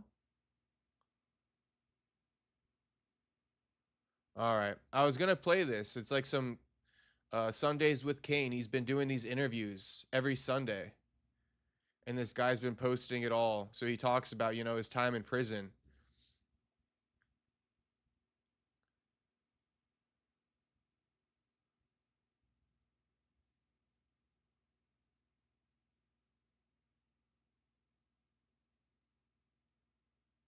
But here's some of the conversation talking about his stay in prison. So they were like, "So when did you sprain your ankle?"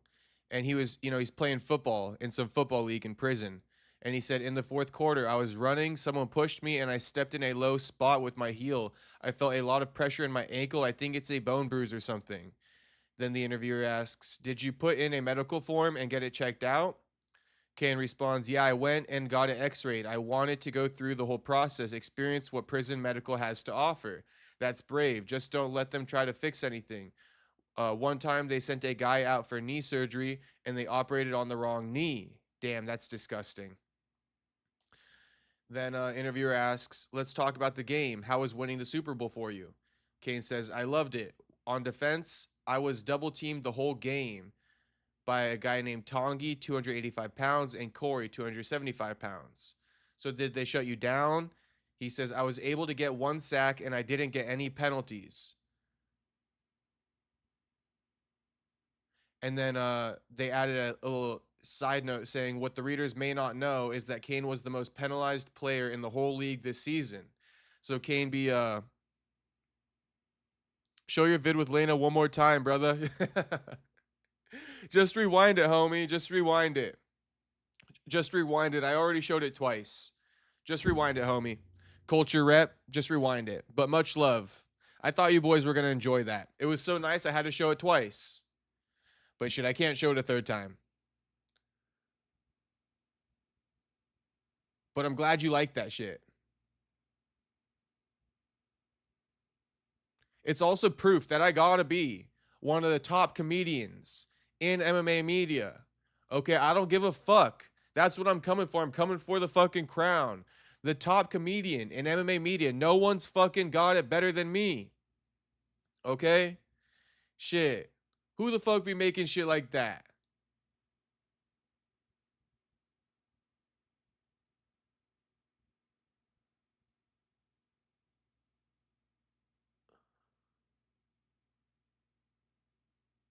Okay.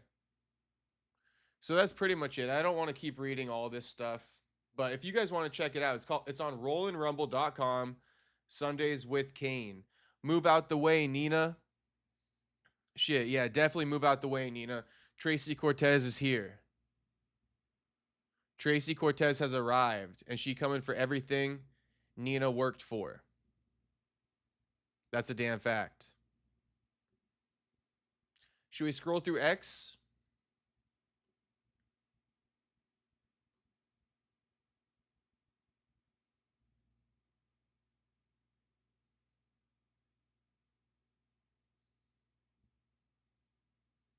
I guess we could bookmark this and come back to it. Oh, yes, I wanted to see this. Apparently, Scott Van Pelt was reacting to a New Year's... Scott Van Pelt was reacting to a New Year's stream or something like that. And apparently they showed two dudes kissing. And he almost lost his job or something. Yeah, live makeouts on SportsCenter. Get into it. Oh, what do we got? We got love in the air. Oh, wow, bro. Tony and Mike on kazoos. Who's having a good time? Happy New Year, everybody. Insanity. Yeah. Insanity. Juice says, "I know Shama got a stone stick." Shit. Juice says fucking Pereira packing. Shit, Pereira might be packing. He might just be.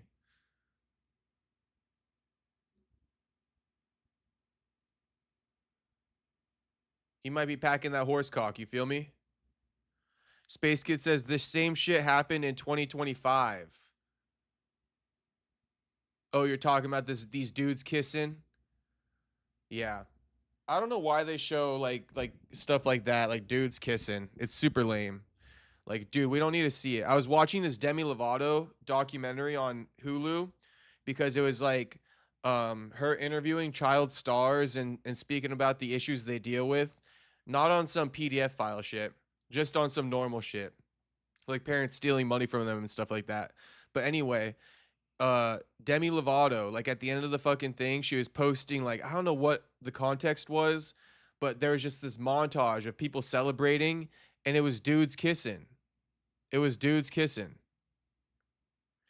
Juice is how they even communicate. Bro, he don't speak fucking English and she don't speak Portuguese. I have no clue, Jew. I have no clue. Culture Rep saying the pick with Alex and Tracy. Pereira be breaking hips with that stone stick. Tracy finna be in a wheelchair in a minute. Tracy finna be in a wheelchair in a minute. You boys already know. Culture Rep says you never know. Maybe he don't got that stone stick. Yeah, maybe he don't. Maybe he don't. Shout out Tracy Cortez. Shout out to fucking Shama Pereira. HT, I can't wait until DDP comes back to fight. I hope the UFC give him a rematch with Hamzat. I feel he would be the fighter to beat Hamzat. Really, HT? Really? Interesting. You know, I've seen Imavov training hard. Imavov working on his grappling. You guys seen that today? Hold on. Let me just keep doom scrolling a little bit more and just see. No, there's not much.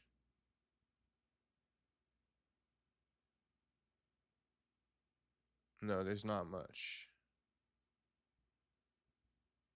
To the point where there's like bullshit on the timeline. There's only fucking bullshit on the timeline when it's a slow news day on X. Okay. I was gonna pull up something. Imavov working his grappling. How's Imavov looking, boys?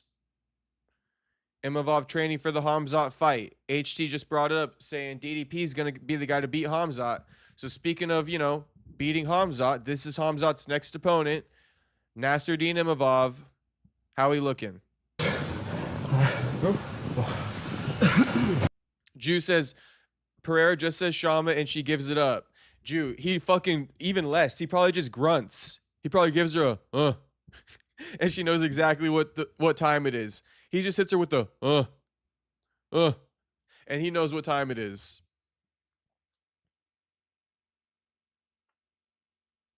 They just be saying Shama to each other in different speeds and tones. Oh, that's too good. They can't even dirty talk with each other. How boring. All right.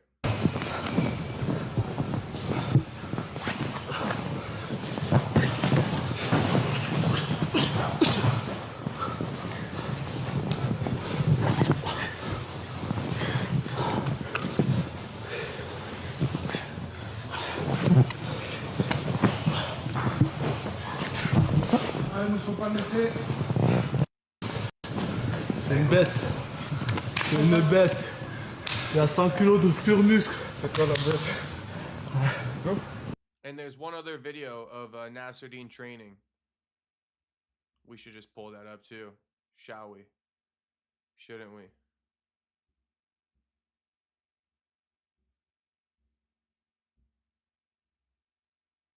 Here's the other one. And Imavov actually catches him in a choke here. Gets him in a tap.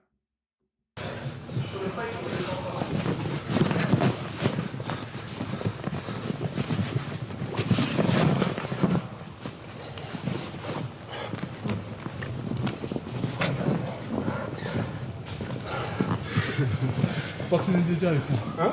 Bâcliner déjà avec moi. Je vois ça. Je vois ça.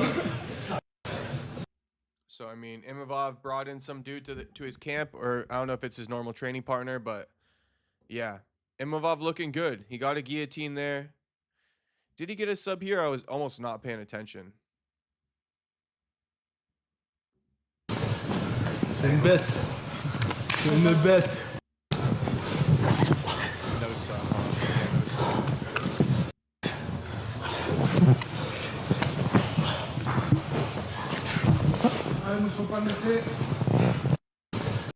Just working.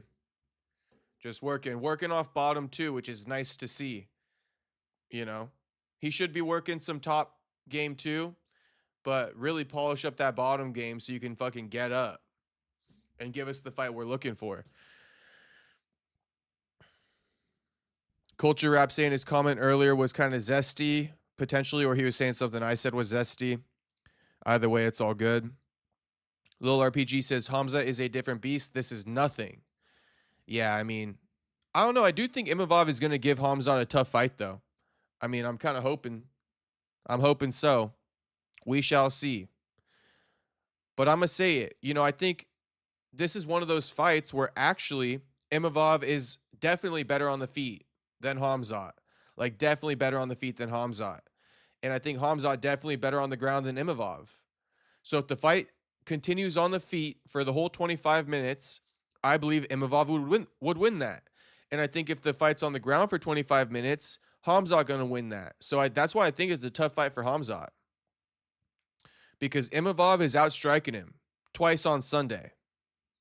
HT says Imavov is an easy fight for Hamzat. Damn, we disagree, HT. We disagree. But that's all right. The fight's basically good as booked, so, you know, we're going to see it eventually. I want to see scrambles, not guard. It's not a good idea. Little RPG, he is scrambling here. I mean, he's not scrambling. He's trying to get out of half guard, essentially. Oh, not you, the guy tapping on his stomach like he wanted his shorts off. I got you, Culture Rep. RPG, I agree. I love watching scrambles. I can't disagree with you there. I love watching scrambles, so. Yeah, I mean, if Hamzat and Imavov can scramble and, you know, Brandon Moreno, Alexandre Pantoja style, or what was it? Brandon Moreno Figueiredo style? I forget which fight it was. But if they can scramble like that, I'm going to enjoy it.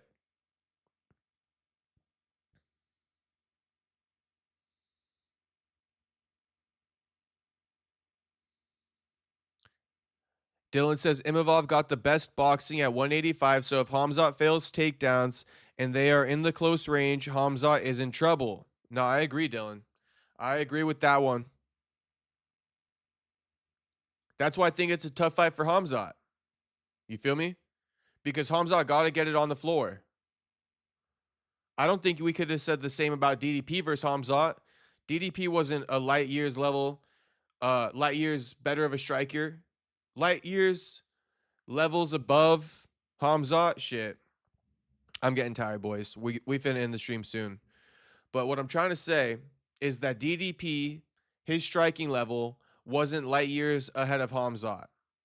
I think Imavov, his striking isn't light years ahead of Hamzat, but he got definitely 100% better striking than Hamzat. So I think it's going to be a close fight, a good fight. That's why it's the fight we got to see. And we don't give a fuck about the Dagestan-Chechnya connection. This is a fight we got to see.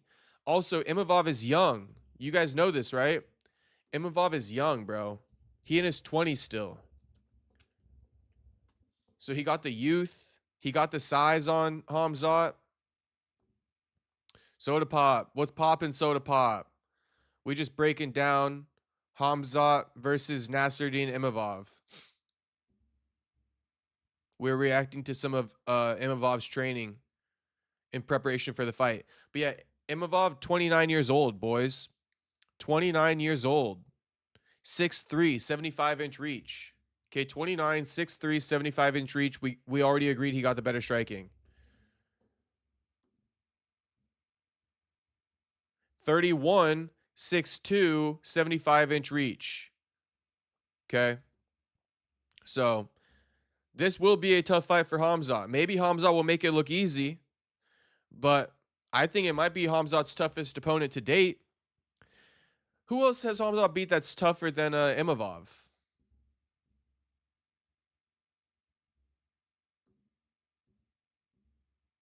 DDP, Whitaker, Usman. I mean, I think Imavov better than all three of them. At this point in their careers, I think Imavov better than all three of them. The fact Imavov lost to Phil Hawes makes me laugh. That is fucking hilarious, Dylan. I can't hold you on that one. That is fucking hilarious that he lost to Phil Hawes. I almost forgot about that. Yeah, he definitely lost to Phil Hawes. I just fucking started laughing too the second you said that. HT's going, Hamza will submit Imavov first round. I guess we just wait till they fight. HT, we might have another bet on our hands, homie. We found a disagreement once again. A lot of times we agree on how we see fights playing out. But shit, we found a bet. This one we can bet on, HT. You ride an... But here's the thing. Here's where it's hard to bet HT because I'm not disagreeing. I'm not saying Imavov is going to beat Hamzat. That's not what I'm saying. But I'm saying I think Imavov is going to be a tough test for Hamzat, which you seem to disagree with, which is fine. But we will see. We will see about that. So we don't necessarily have a bet here. We don't necessarily have a bet here. So I want to be clear. I'm not picking Imavov to beat Hamzat, but I think Imavov is going to be a tough-ass test for Hamzat, probably the toughest test he's had to date.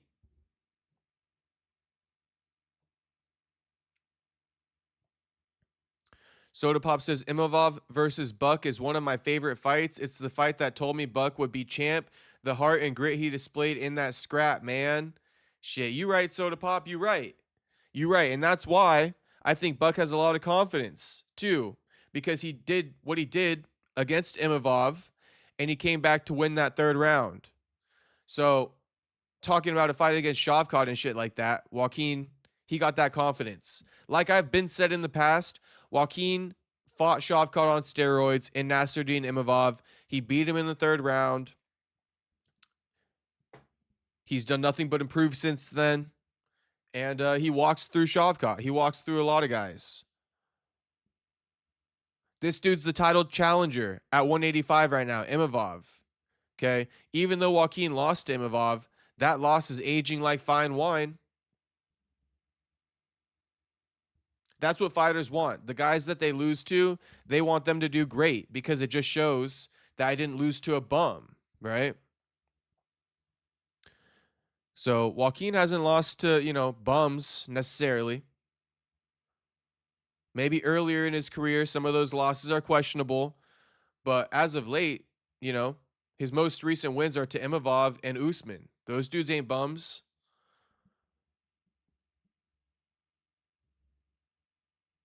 Buck versus Imavov, Buck versus Duraev. Those two fights were so good, man. The Duraev fight was really good, Soda Pop. I enjoyed that one.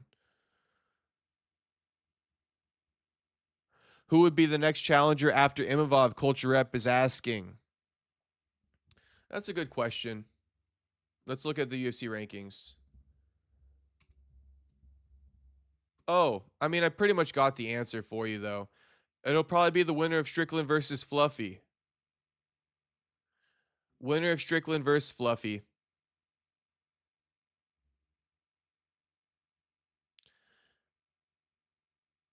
Yeah, winner of Strickland versus Fluffy. I mean, there's a chance for a Brendan Allen, but I don't really think so. I think Brendan still got to win one more. Probably book Brendan versus DDP.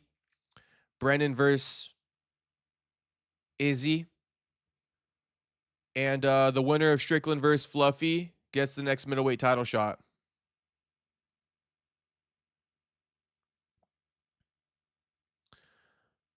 Oh, Dylan saying Prime Gilbert was tougher than current Imavov. People forget, man. Shit, I disagree, Dylan. I disagree. Current Imavov. I know Prime Gilbert was good, but not better than this fucking Prime Imavov. Soda Pop says Buck versus Imavov and Buck versus... Oh, no, I'd already read that one. Dylan says, not going to lie, Phil Hawes was decent. It's just his chin. Hawes was piecing up Chris Curtis and Ikram before getting slumped. Yeah, he got a terrible chin.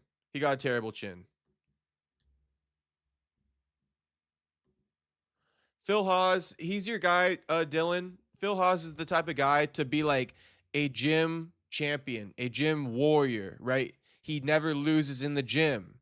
But as soon as those bright lights come on, Dylan, Phil Haas, he losing.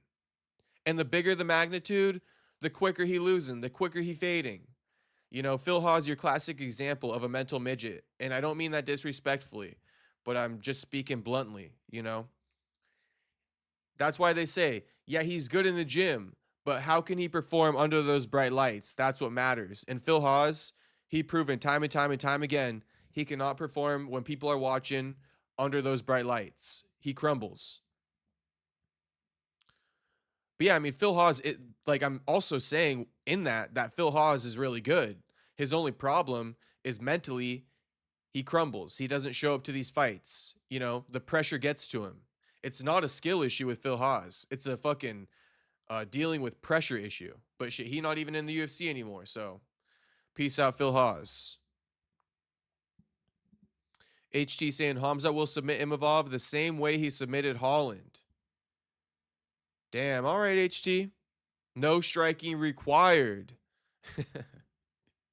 HT, I'm a disagree and say I hope Imavov puts up a better fight than Kevin Holland. 100,000%. I hope Imavov puts him through the ringer a little bit. Maybe they go 3 rounds or something before a finish happens. But no, I'm hoping Imavov does not crumble like that. And I think he got the skills for it. Kevin Holland got no skills on the ground. He getting graped by any wrestler they put him in there with. Soda Pop sharing his UFC 324 picks. Patty, Song, Waldo Cortez Acosta, Gene Silva, Umar, Atiba Gautier, Natalia Silva, Nikita Krylov. Damn, you picking Alex Perez over Charles Johnson? You can't just put Perez in there, Soda Pop. Who the fuck is Perez?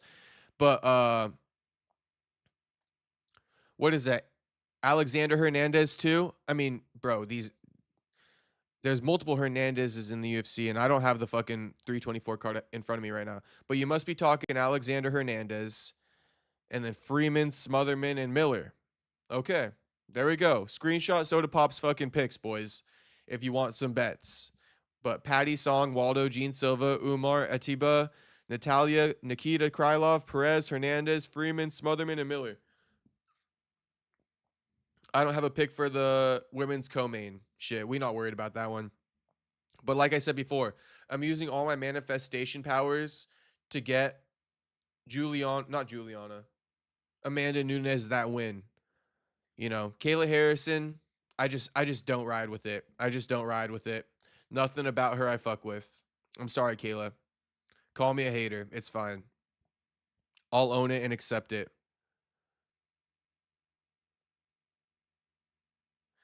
Damn, all right. Soda Pop dropping a bomb in the chat right now. So Soda Pop saying, I don't like Charles Johnson anymore.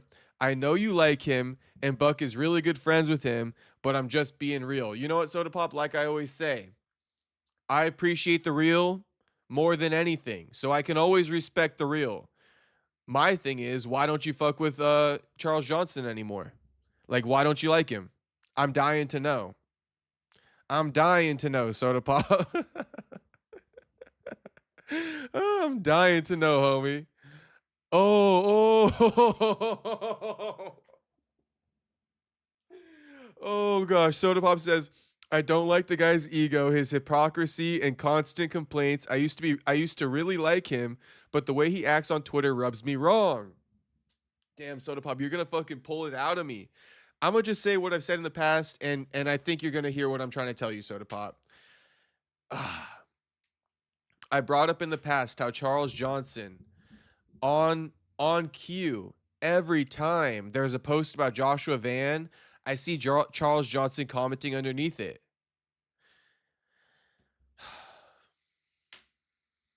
If I can just say this, and I hope if I can just say this, I also question Charles Johnson's Twitter presence. Okay, I also question it. And speaking of this, the one annoying kid at the press conferences who always asks dumb questions, about like fighters and their coaches and goofy ass shit, Charles tried to put him on back in the day. That's all I'm going to say. That's all I'm going to say.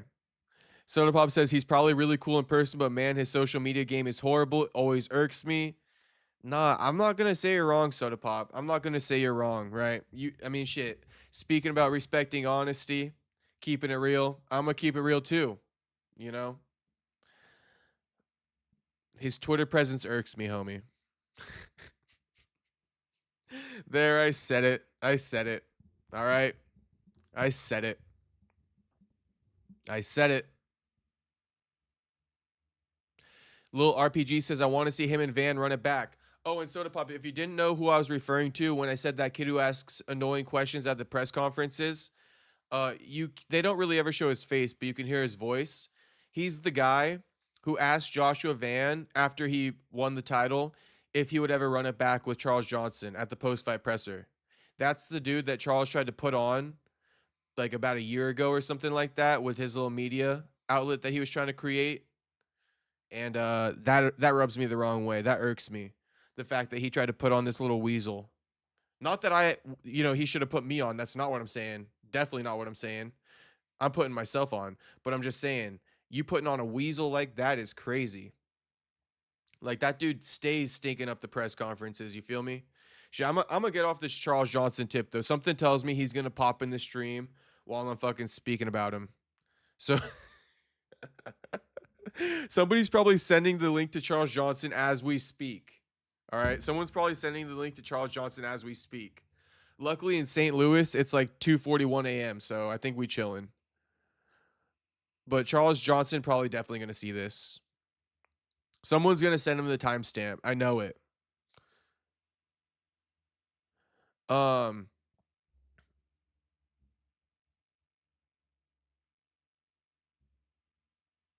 Okay, I'm going to read a couple previous chats and then I'm going to get caught up on the latest one Soda Pop dropped in here.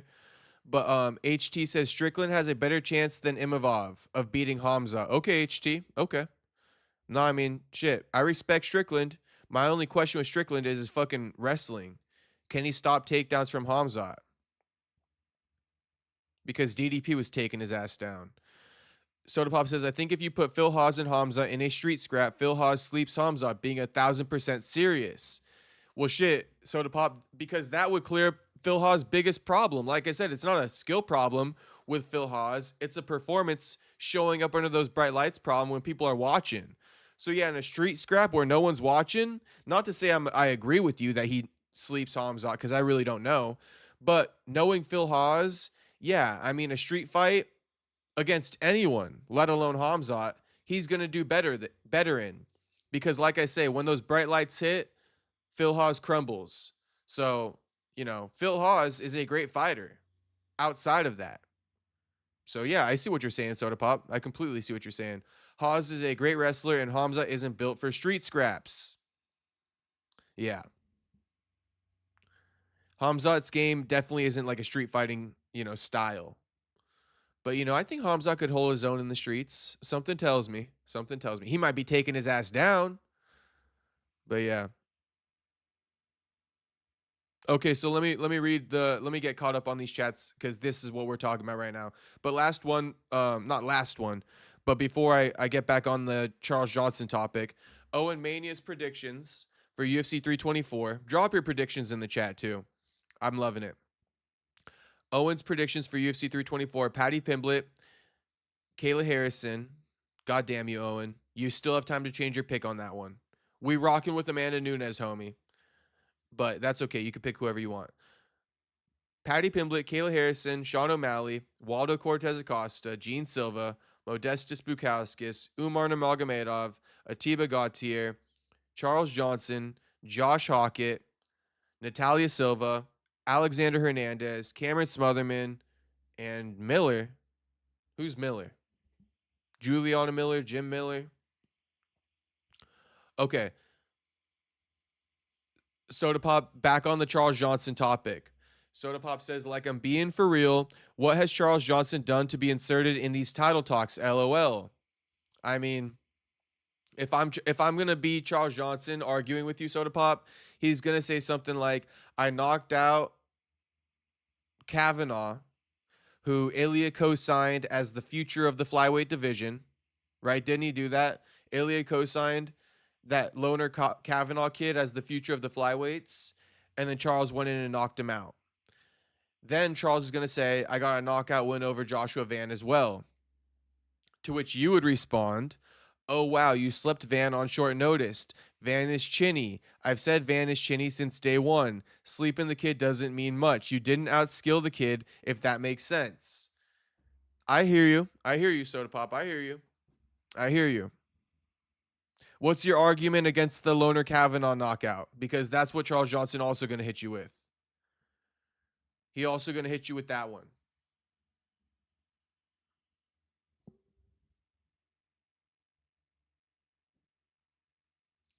Soda Pop says, Edgar Chairez had a better performance versus Van than Johnson did, in my opinion. You know, I haven't watched all of Van's previous fights. I barely even watched the Van Johnson fight until the knockout happened.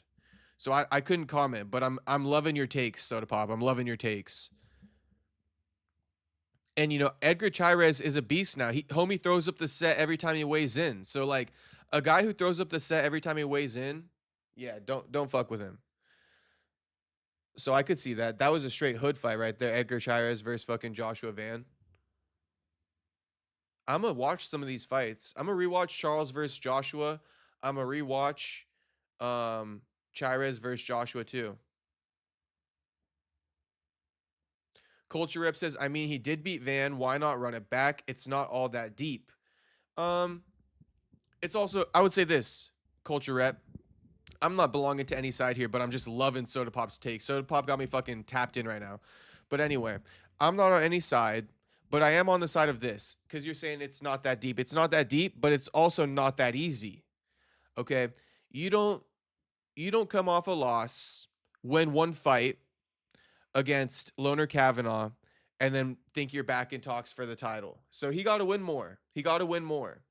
And, you know, the people who get to come off a one win and fight for the title off a one win streak, yeah, because they know how to promote themselves. And, you know, Charles Johnson, he's been lacking on promoting himself. Let's just keep it a buck. So, you know, Charles Johnson is the type of guy who he's got to win like two more fights. He already won one after the loss. He got to win two more. Then we could talk about a title fight. But Joshua Van is nobody, or sorry, not Joshua Van. Charles Johnson is nobody that, you know, the UFC is rushing to give an opportunity to fight for a title. And, you know, Charles Johnson has no one to blame but himself. If you are a fighter in a position where the UFC is not rushing to put you in a title opportunity, you have no one to blame but yourself. Don't get mad at me for saying it. Okay, don't get mad at me for saying it. You know, you got to figure that shit out. At least I'm telling you the truth. At least I'm telling you the truth. You feel me? But, like, you know, that's why a guy like Joaquin, people don't see the genius behind the madness sometimes. That's why Joaquin, he's coming off a loss, right? He knows he got to win one more fight. He's also promotable. But in order to win one more fight and potentially call for a title shot, right, he knows he got to beat a high-profile guy. And before you guys say, you're crazy for saying Joaquin could get a title shot, hear me out. This is what Joaquin's saying. This is Joaquin's theory, and I hear it. Joaquin thinks Islam and Usman are going to fight. He thinks they're both going to retire after that fight, which opens up two opportunities for welterweights to fight for the vacant title when both fighters retire. Joaquin thinks when he returns, if he gets a good enough win over a Shavkat, over a Belal, who he just called out today, if he knocks them out, if he flatlines them, if he knocks out Belal better than Ian Gary just beat him, he believes he could be the number one contender as well. So, before you guys think I'm crazy for Joaquin getting a title shot off beating a Shavkat, you know, it's not that crazy. Owen says, I don't know if Islam going to retire after Usman fight.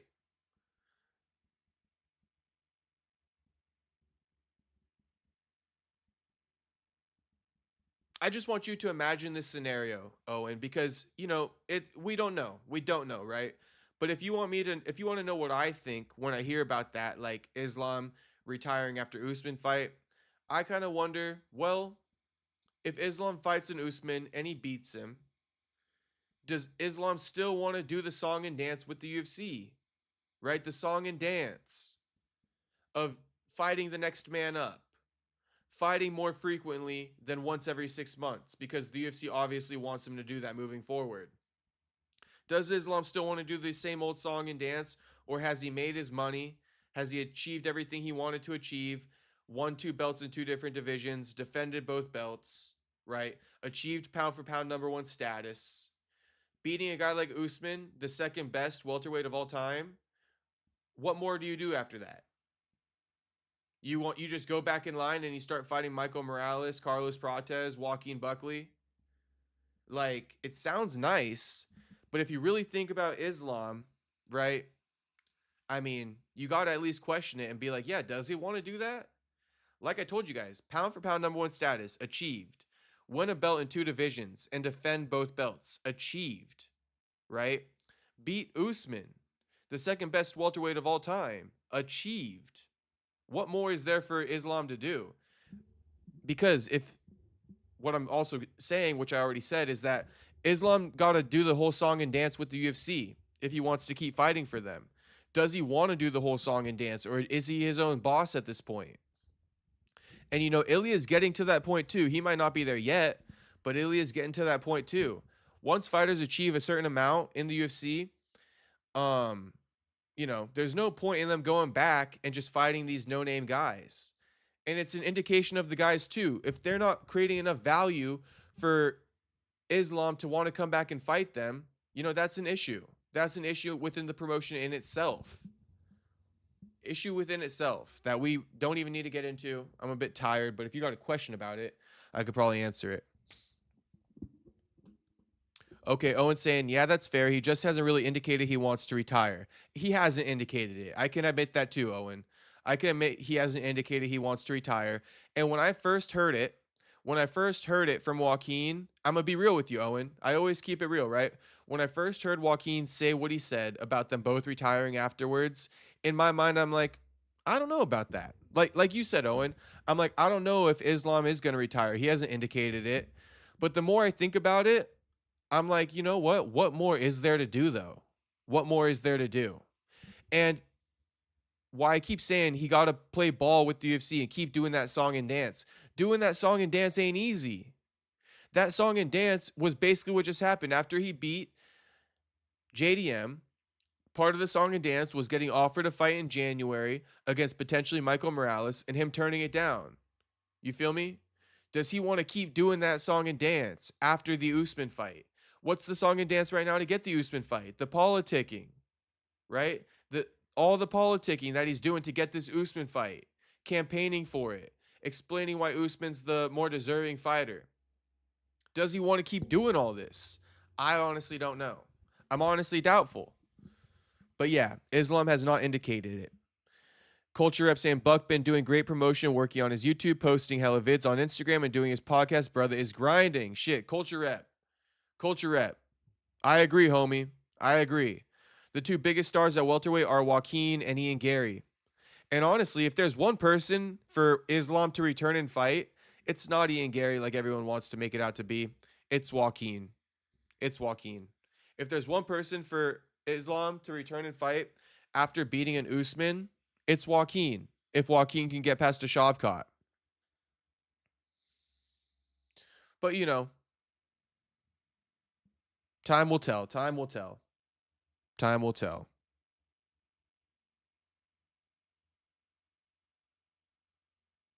Oh, Culture Rep saying, MMA Guru says Tracy will be the downfall of Alex. I could see that. I could see that, Culture Rep. But what does Guru know about girls? You know? Not that I disagree, but Guru, what does Guru know about, like, you know, women and shit like that? But Culture Rep, make sure you subscribe to the channel, homie. Make sure you subscribe. You were about to dip out of here, weren't you? Oh, no, that was Lil RPG. Lil RPG, Culture Rep, subscribe to the channel, boys. We live every day. We live every day and we making it through the thick of it during this fucking break. But once this break is over with, bro, we running it up all the way up. But we still staying consistent. We still fucking live streaming every day amid the break, turning lemons into lemonade. Okay, Soda Pop saying Johnson's wins. Kavanaugh, inexperienced kid who's chinny. Van, short notice, inexperienced kid who's also chinny. Sumu Derji, unranked. Hadley, not even in the UFC. Maxim, not even in the UFC. Damn, Maxim not in the UFC anymore? That's crazy. All right, Soda Pop. No, I hear you, Soda Pop. I hear you. But honestly, here's where I'm at with it, Soda Pop. I thought the Maxim win was a good win. I thought the Jake Hadley win was a good win. Sumu Derji, nothing special. Nothing special. It's a decent win. Van, decent win. Kavanaugh, decent win.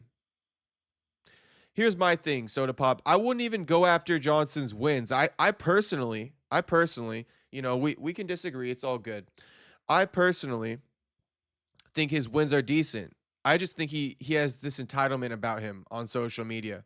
And even with these good wins, I still think he got to go on like a 3-fight win streak in order to get himself back in title talks. They're good wins, but they're nowhere to get you near a title talk. Coming off of one win after a loss. And yeah, I think he does scream entitlement on social media quite a bit. Everything to do with, he acts like he's like the governor of flyweight. Does that make sense to you, Soda Pop? Charles Johnson acts like he's the governor of flyweight. He's always commenting on these guys from a state that he's better than them. Does that make sense to you, Soda Pop? Fuck the disagreement about these quality of wins. I want to know if you get what I'm saying when I say Johnson acts like he's the governor of flyweight, and he kind of speaks from this perspective that he's better than all of them. And I get it, that fighters should act that way. But there's something about Johnson where it's a little bit premature. It's a bit premature. So Soda Pop saying, yeah, that's the word I was looking for. Entitled. The guy thinks he's owed everything and the UFC is purposely holding him back. There we go. There we go. There we go. There we go. Nail on the head. Nail on the head. He almost plays it off like, damn, like, what the fuck? Like, this is crazy that I'm still not getting these opportunities. They're skipping over me. They're looking past me. It's like, bro. Look in the mirror. When you're pointing the finger, there's always 3 coming back right at you. Culture Rep saying more like the cheerleader of flyweight. He be commenting on everything. On everything. It's crazy. Look at a flyweight post. Go click on it. Peep the comments. Charles Johnson going to comment on it. And 100,000% commenting on it if it got anything to do with Joshua Van. Anything to do with Joshua Van. Joke shit. Hey, Culture Rep, like I like to say, there's a little bit of truth in every joke, homie. There's a little bit of truth in every joke. And that's why I say, you can never trust a man with a beard or a hat. You can never trust a man with a beard or a hat. Okay, Soda Pop adding.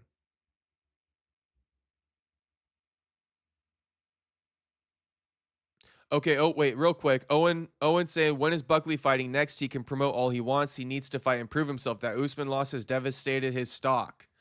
I mean, Buckley's looking to return in March or February or March, Owen. February or March. He looking to return as soon as possible. Calling out multiple opponents. And just know, because you're saying he needs to fight and prove himself, just know, homie, he's waiting to prove himself. The UFC hasn't come calling. So just know that. The UFC hasn't come calling. He would have loved to return.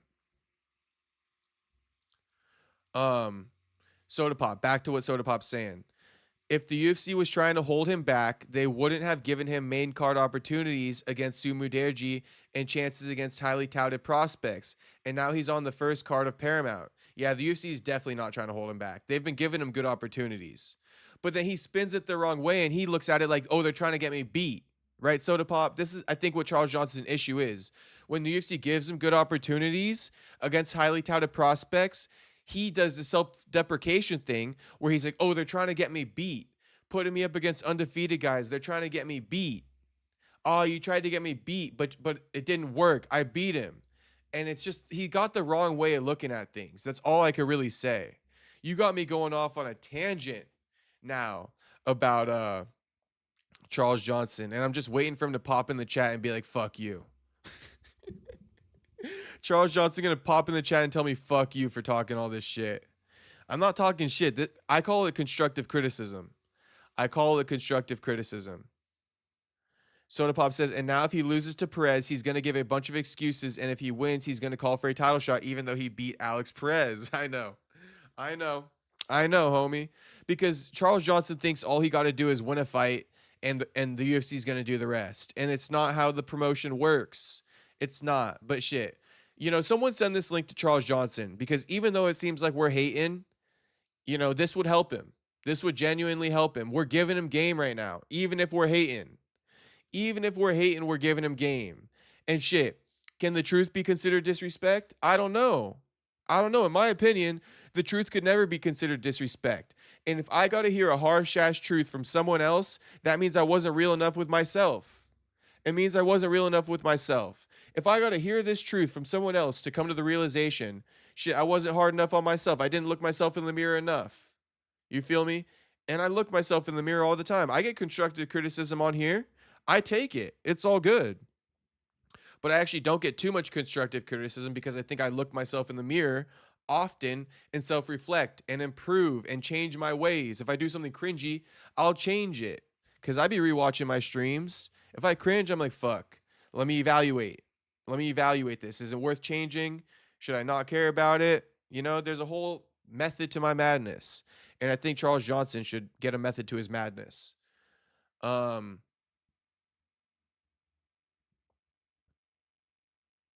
Okay, HT goes, Buckley calls out Shavkat one day. Next day, he calls out Belal, another fighter he won't beat. You know, HT, well, first off, you know we disagree. He definitely beating Belal, and Shavkat, which I thought you might have been saying last night you think Buckley beats Shavkat now. But besides the point, HT, what I will say about that is it's funny because last night I was literally saying, everybody's finally warming up to Joaquin's call out of Shavkat, right? As soon as I say that, everyone's warming up to Joaquin's call out of Shavkat. They're down for the fight now.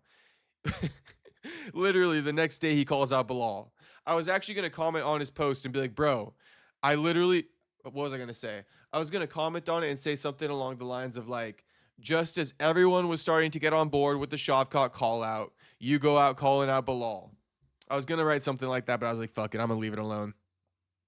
But everyone is literally on board with the Shavkat call out now, and literally the next day Joaquin called out Belal. It's a good call out, but someone tell Joaquin that everyone is behind the Shavkat fight now. Like everyone's behind it. You know, someone let Joaquin know if he doesn't already know that. But everyone's behind that Shavkat fight now. Like at first, that's why I called it unacquired taste, because it took people a minute to start liking that matchup, to warm up to it.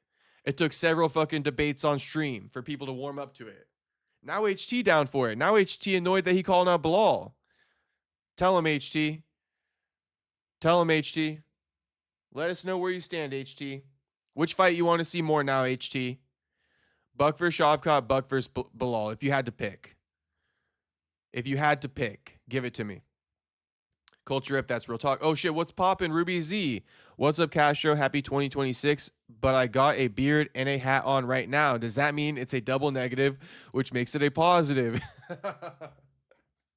Ruby Z, that's exactly the point, homie. That double negative always makes it positive. Simple math. Simple math, Ruby. Double negative makes it positive. Negative minus... Oh, yeah. Negative times a negative makes it positive. My man, Ruby Z. But shit, Ruby Z. It's not 100%, homie. It's not 100%. I hope the hat and the beard works out for you, homie. My man, Ruby Z. And just don't take it to heart, homie. Shit, I just be joking. I just be a comedian, okay? Like I said, women love everybody. And, you know, I had this thought today. I think women like it if you're a little bit ugly. I think women like guys with a little bit of ugly to them. You know, and I got a little bit of ugly to me as well. So you know, I think women like that. I think women like when guys have a little bit of ugly to them. Or maybe I'm just coping because I find myself ugly. Who knows? Who knows? But I'm gonna stand on that because you know I said how the beard and the hat thing don't trust them.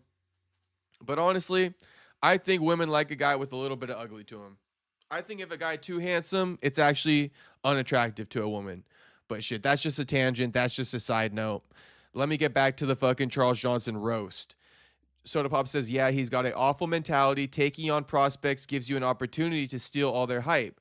Like Ewing versus Wellmaker. Look at Ewing now. Kid has a bunch of fans. Yes. No, I agree with you. I agree with you, Soda Pop. I completely agree. Owen Mania says, Perry, if you're ugly, then I'm a blobfish. Well, shit, Owen, you in luck, homie, because women like ugly. I'm telling you, I think women like guys that are a little bit ugly. Call me crazy, but I do think they like that. It's kind of manly, no? Being just a little bit ugly. Like just a little bit ugly. It's kind of manly. If you guys get it, you get it. If not, shit, just forget about it. But hey, shout out to all my fucking ugly boys out there, all right? Because I'm telling you, don't let that get to you. Don't let that fucking get to you. The women will fucking still love you, okay? I'm telling you guys. I mean that shit. I'm not fucking joking around when I say that. I mean that shit. So shit, Owen Mania, don't let that shit get to you, homie. They will like you. Just go up to them with the confidence that is warranted. And shit, it don't matter how you look, homie. That's what I'm trying to tell you, boys. It don't matter how you look. Confidence and shit, even if you got a little ugly to you, I think it works in your favor. Just remember I said that. Just remember I told you boys that, all right? Remember I told you boys that. All right? Allow that to be your confidence to go approach that baddie you want to go approach. Allow that to be your confidence. Be like, she probably like ugly. I'm going to go hit her on her right now. All right. Shout out to fucking Owen. Shout out to Ruby Z. Dylan saying Shavkat is a harder fight for Buckley than Belal.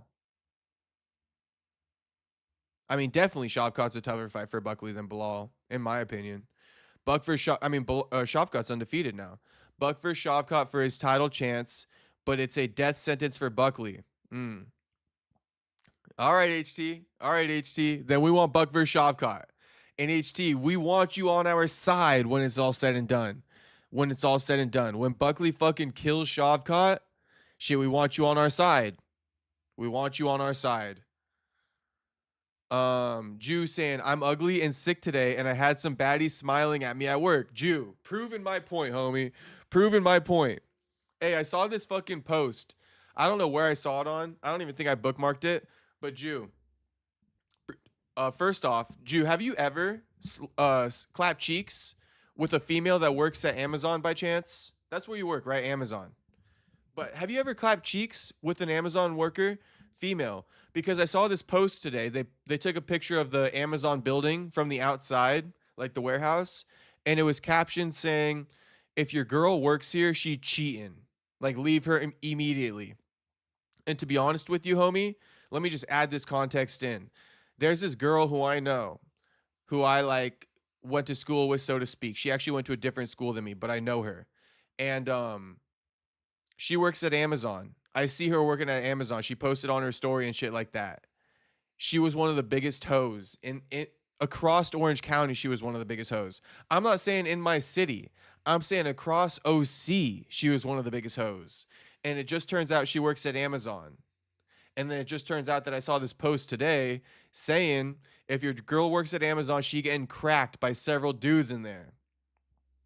So that's why I wanted to ask you, Jew. But shit.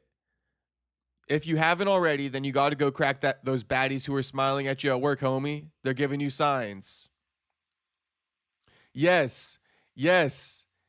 Yes. Oh my God, Jew, that's literally something they commented on that post that I read. Because you said, I have, but not girls in my building, but that video is 100% true. Oh, so you saw that shit. She getting hugged from the back and has motherfuckers hugging her from behind. Hella hoes at Amazon. Yes. Yes, Jew. Yes. Okay, we saw the same video. Because the guy was saying, he's like, she getting hugged from the back and has motherfuckers hugging her from behind. Yes, all right, we saw the same video, homie. All right, I just had to bring that to your attention. Shout out to all the hoes working at Amazon. Shout out to all the hoes worldwide working at Amazon. Shit. It ain't no diss on you. We love you. Okay? But shit, if you wifed up to one of those hoes, shit, that's a problem. That is a problem. But if you know, these hoes are just getting cracked at Amazon, shit, we love you. We love you, girl. Hello, Latinas work at Amazon. It's mostly Latina baddies. Damn. Shit, Latinas, I rank them above white women. I rank Latinas above snow bunnies. Is that crazy? Where do we rate Latinas in the mix? Above snow bunnies? I think so. I think Latinas are above snow bunnies. Now, are Latinas above rice bunnies? That's a whole nother question. I do not rank Latinas above ABGs.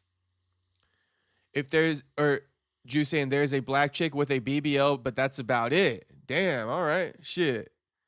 You should definitely hit on that one, Jew. I would.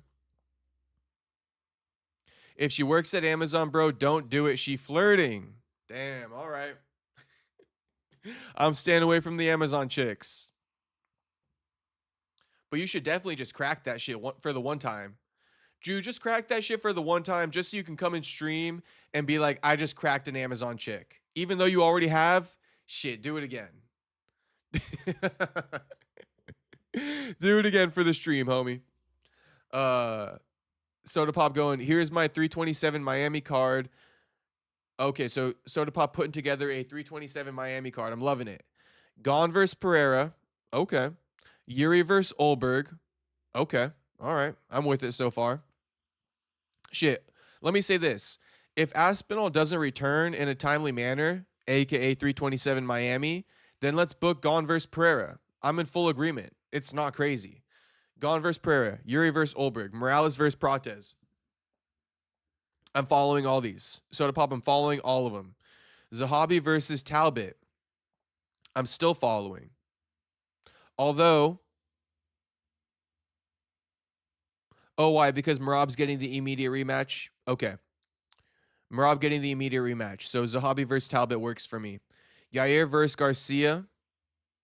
All right. Emmett versus Vallejos.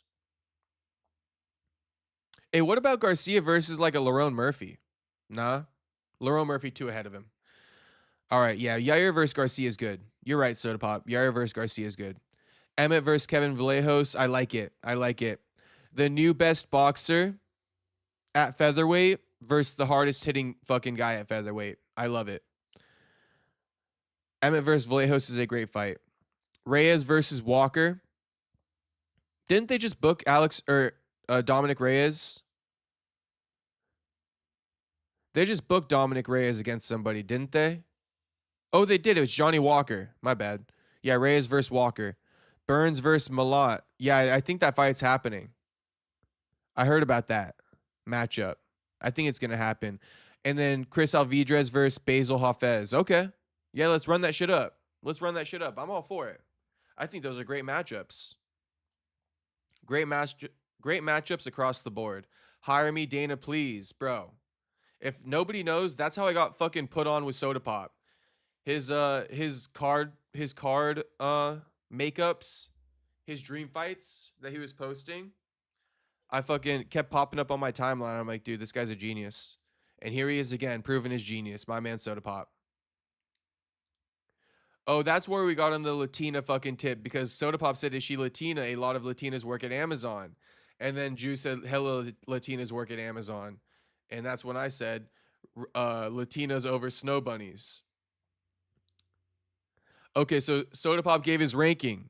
Okay, Soda Pop goes Rice Bunnies number 1, a.k.a. ABGs. I have to agree. ABGs, a.k.a. Rice Bunnies, number 1 in my book and Soda Pop's book. Number 2, Latinas. I agree. Latinas are number 2 in my book as well. Number 3, light-skinned black queens. Okay, that's where I'm going to disagree. I'll put the snow bunnies number 3. Okay, because snow bunnies also include Russian women, and Russian women are beautiful. I find them to be more beautiful than the black queens. No disrespect to the black queens out there. That's just my personal preference. And then I'll put the black queens. Okay? No disrespect to the black queens. No disrespect to you ladies. I love you ladies, all right? Don't take that personally. Shit, shout out to Sarah Banks. If you guys know Sarah Banks, she a beautiful black queen, okay? By the way, I think we should take a look at the comments from the Joaquin Buckley clip where we talked about snow bunnies and black men kind of not liking black women, because oh my god, I can't even believe the can of worms I opened. The can of worms I opened is crazy. I mean, even HT was on there commenting. That's why we got to go back and read it. I think we'll end the stream in that way. We'll review the comments on the Joaquin Buckley clip that I posted about him reacting to DJ, explaining why he married a white woman over a black woman. Okay, Drew says, there's this chick I work with. She's always flirting with hella dudes at work. I seen her and her BF at the gym off of work, and I overheard her BF ask her if she be flirting at work and to not lie. Not Jew. That hoe that I told you I know that works at Amazon, she had a boyfriend too. But I know she be fucking on the side because I know this girl. And I told you, she was one of the biggest hoes in Orange County, period. Like Orange County, bro. Orange County's like 6 fucking cities. She the biggest hoe across all 6. That's for a fact. Or shit, let's narrow it down. This girl was the biggest hoe across South Orange County. That's like 3 to 4 cities. That's like Aliso Viejo, Laguna Beach, Laguna Niguel, Dana Point, San Juan. Across 5 cities, this chick was the biggest hoe, I promise you. And she works at Amazon. She has a boyfriend, and she be getting fucked on the side. I just know it. I just know it. It's an assumption, but I just know it. I know her. Raul saying, do you think Belal should fight Buckley? I mean, I prefer the Shavkat versus Buckley fight, but if not Shavkat versus Buckley, Belal versus Buckley. Raul, thanks for the question, homie. I think Belal's a viable option, though. I think it's between Shavkat, Belal, Sean Brady. Last resort, fucking Bonfim, but that's last fucking resort. MVP out of the question, especially now that we see Buckley's calling out Belal, because people were thinking that maybe they were booked, MVP and Joaquin. Clearly not. If Joaquin's still making callouts. Imagine Gon eye pokes Pereira, bro. That's what's going to happen. That's what's going to happen because there's never a repercussion for fucking Gon and his eye pokes.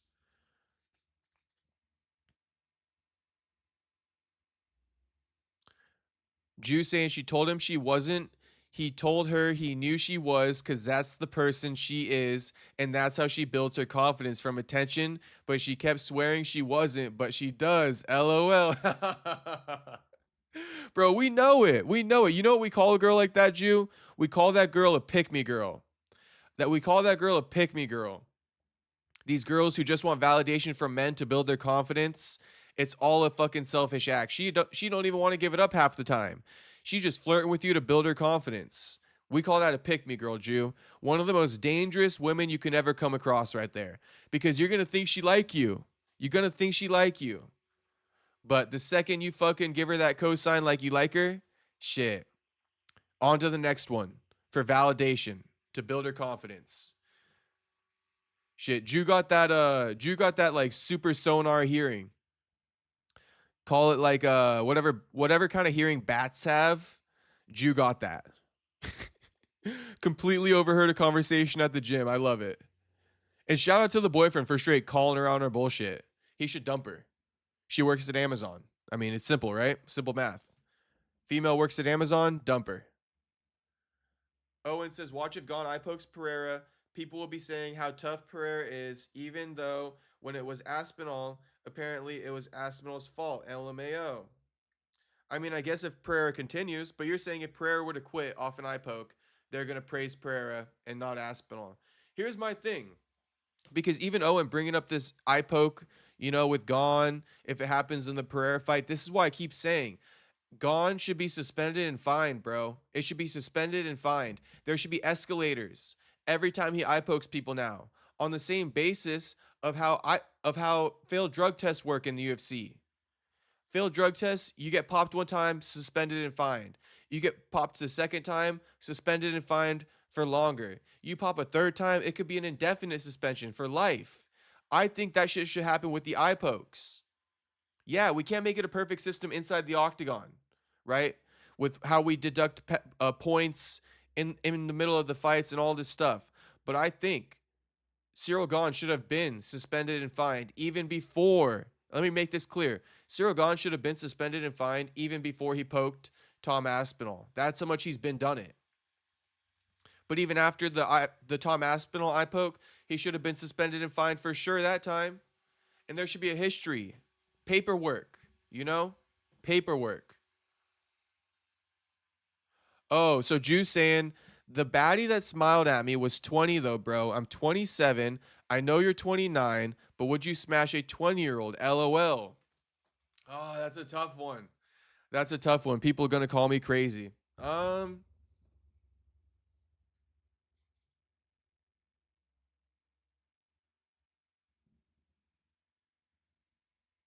Being 29 right now, I might draw the line at like 21, 22. Mostly 22, but I'm going to just throw 21 in there because fucking why not? All right. I'm not above a 21-year-old. But that's what I would say, Drew. As a 29-year-old now, probably leaning away from 20. Maybe when I was 28, I might consider it. But now that I'm 29, maybe like 21, 22. For sure, 22, not even second guessing it. 21, I'm gonna consider it a little bit. If she bad enough, I'm finna run it. You feel me, Jew? So if you're 27, by my metrics, if you're 27, shit ain't nothing wrong with it, homie. Ain't nothing wrong with it, homie. By my metrics, Jew. If you're 27 and she 20, shit ain't nothing wrong with it, homie. Ain't nothing wrong with it. Clap them cheeks, homie. I expect a story the next time you're in the stream. I expect a story about you clapping cheeks next time you're in stream, homie. You got my cosign. Jew, you got my cosign. You're 27, she 20. Shit, ain't nothing wrong with it. Ain't nothing wrong with it. Call me crazy, boys. Call me crazy. Dylan, 1 Latinas, 2 snow bunnies, 3 rice bunnies, 4 black queens. Although I'll take any if they are loyal and their personality stands out. My man Dylan.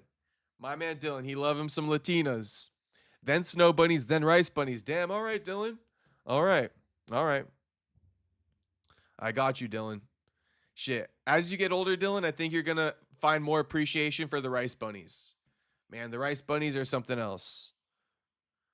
But shit, snow bunnies are bad too, and so are Latinas. Let's keep it a buck. Soda Pop's telling me, by the way, Peruvian Juan is dating Julieta Martinez, that Argentinian girl from Contender Series that we were talking about on here one time. Damn, okay, Peruvian Juan. So Peruvian Juan got some game. Let's look at Julieta.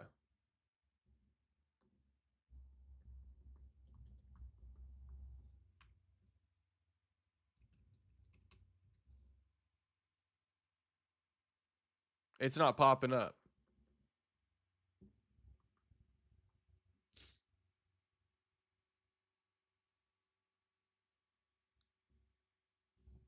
It's not popping up.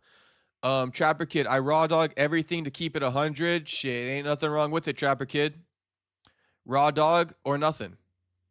Cougars are slept on, bro. What you think?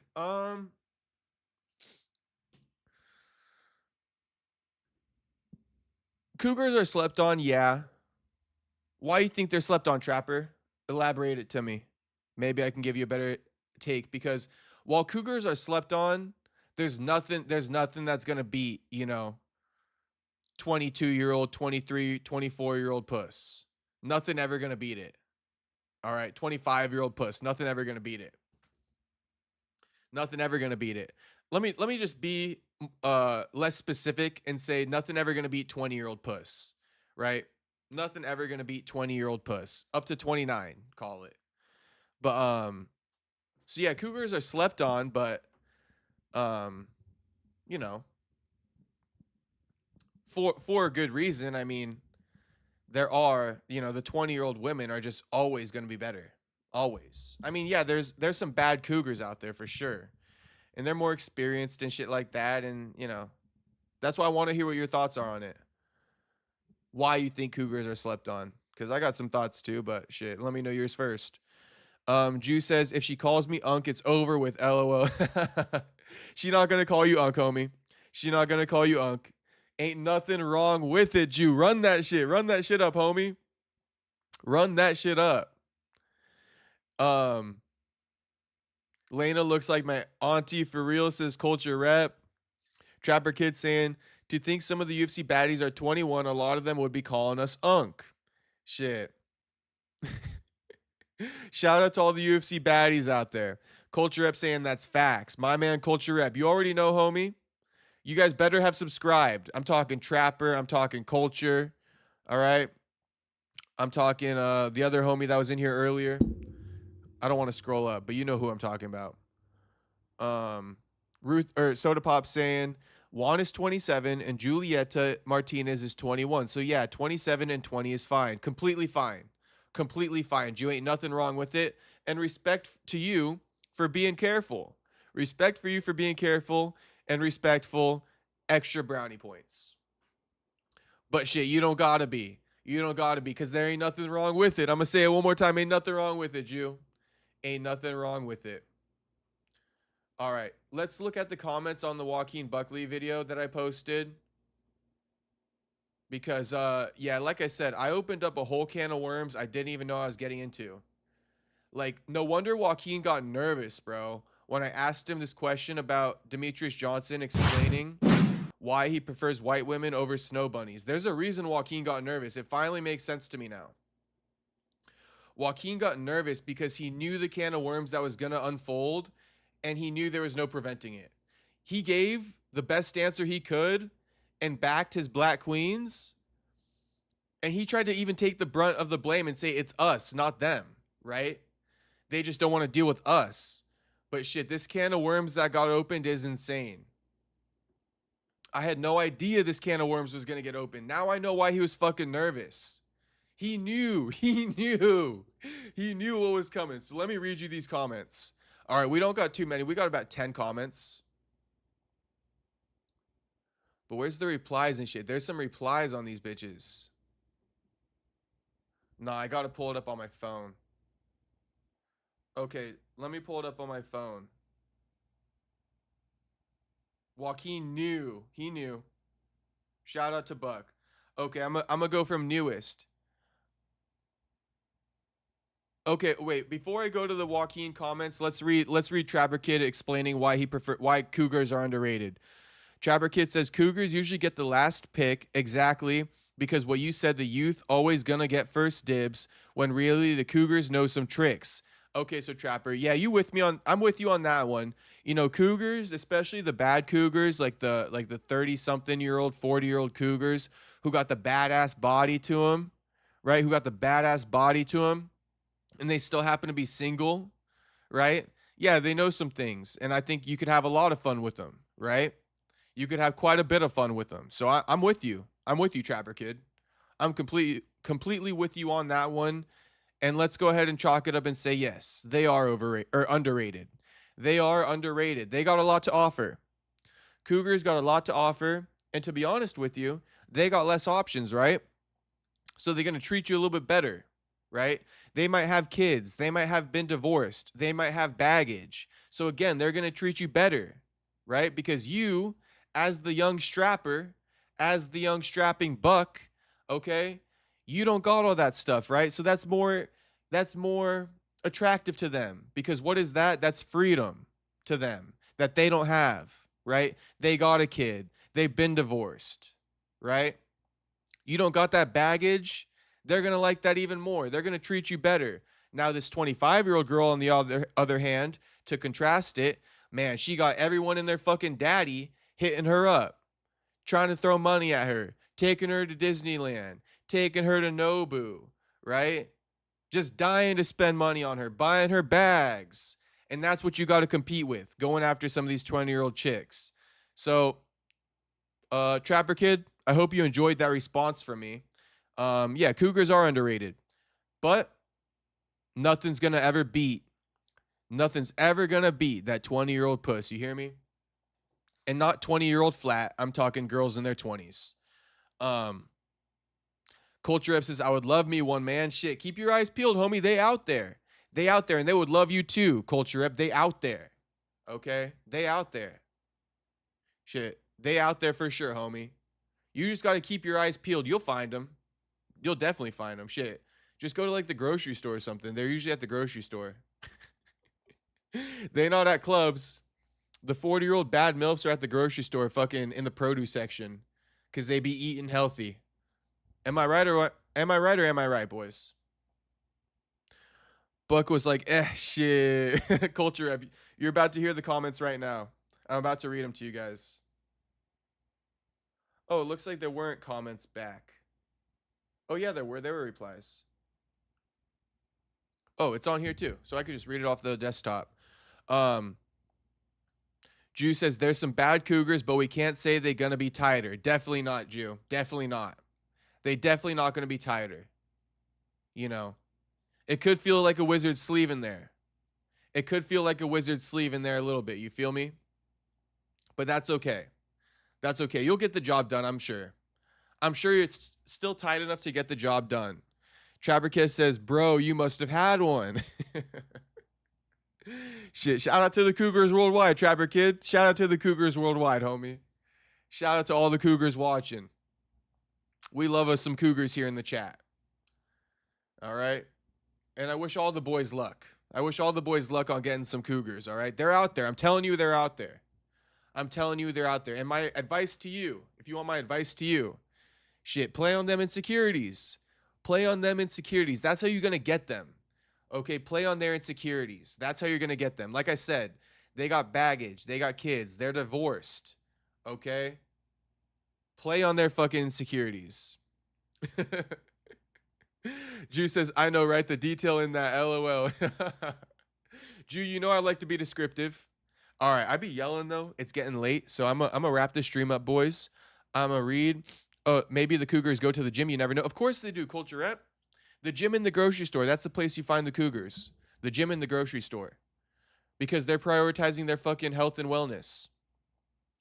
And, you know, no MILF is going to be found in the hot Cheeto aisle. No bad MILF is going to be found in the hot Cheeto aisle. But shit, these young chicks, they be loving hot Cheetos, and they can be some baddies too. You boys should know this stuff. But yeah, the baddies, the young 20-year-olds, shit, they be eating hot Cheetos.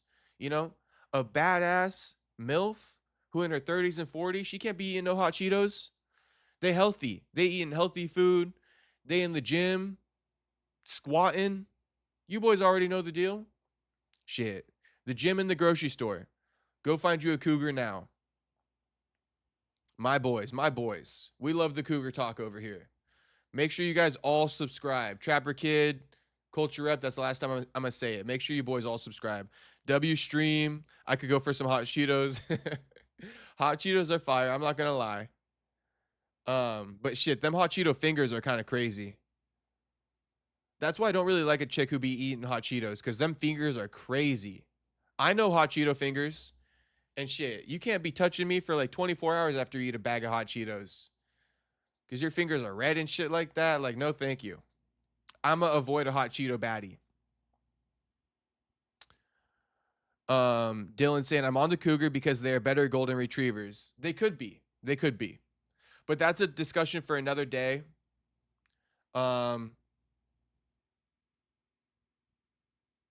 Discussion for another day, because some Cougars out there are looking for, how do I put it? Some Cougars have a lot of demands, have a lot of expectations. You know, because they've been through a lot, right? So they think they know what they want. But the crazy part is that they're completely unaware of the fact that they are in no right to have expectations. They're in no right to be calling shots being 40 and single. You know? Why? Because us men could go get any fucking 20 or 30-year-old chick we want. So, shit, if there's a dude looking a Cougar's way, that Cougar should be thanking her lucky stars. But no, it actually doesn't happen like that a lot. Some Cougars think that they got the control, they got the power, and they think they know what they want because what they've been through. But exactly what they've been through, right, is the reason what makes them less valuable to us. Because what do we want? We want a golden retriever. We want a girl who we can show the world to, boys. That's what we want. A girl who we can show the world to. That's what we fantasize about. Shit, we don't fantasize about fucking wifing up a MILF who been shown around the world by some other dude, and then that other dude fucking left her and dumped her. Now we're picking up the fucking scraps. That's not what we dream about. So that's my tangent. If you got what I'm saying, I hope it helps. But anyway, let's read the comments to the video of Joaquin Buckley reacting to Demetrius Johnson explaining why he prefers white women over black women. Okay, like I said, this was a whole can of worms. I didn't know I was getting us into, but Joaquin sure knew what I was getting us into. That's why he got nervous. It all makes sense now. Let's read the comments. High-tech reptiles. I'm a white dude who's had negative experiences with white women compared to black and brown women I've dated. Now I'm more attracted to non-white women, definitely just by that alone. Okay, so this is like a white dude explaining his dating experiences. This is the same story with Demetrius Johnson, except for with a white guy. But Demetrius says he's had negative experiences with black women, which is why he fucking prefers white women. And he's more attracted to white women now too. So this dude's basically co-signing what DJ said, saying that's fair.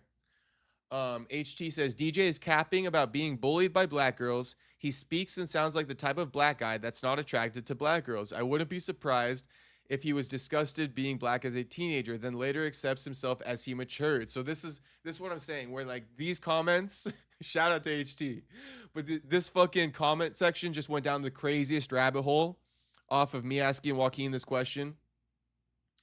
So, I mean, shit, drop your thoughts in the chat. But HT, you know, he dropping his thoughts in the fucking comment section.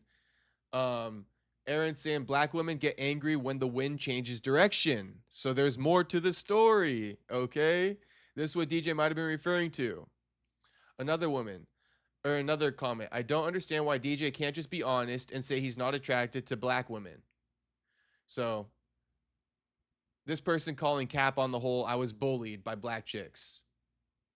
He thinks it's an excuse. And it got 5 likes. This is probably the most liked comment.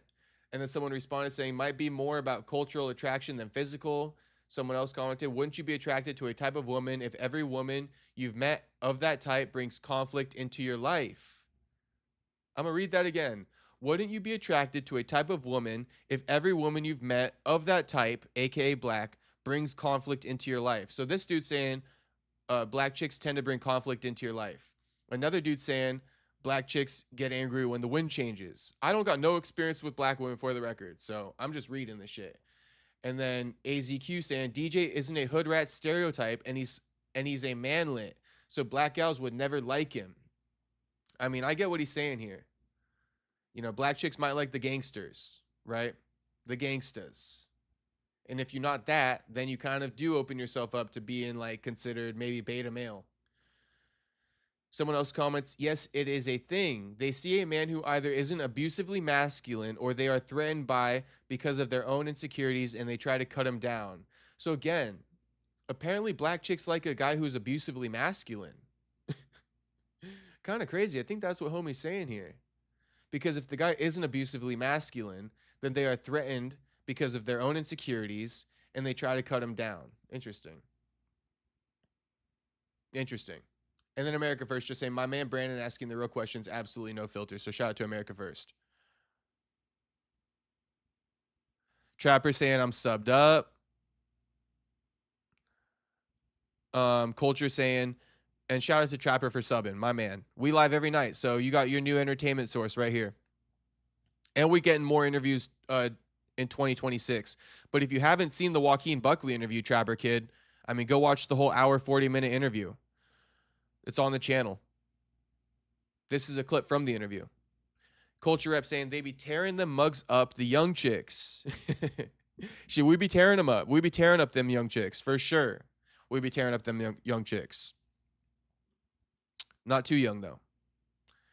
Jew says, one girl the rest of your life is a hard concept to grasp, though.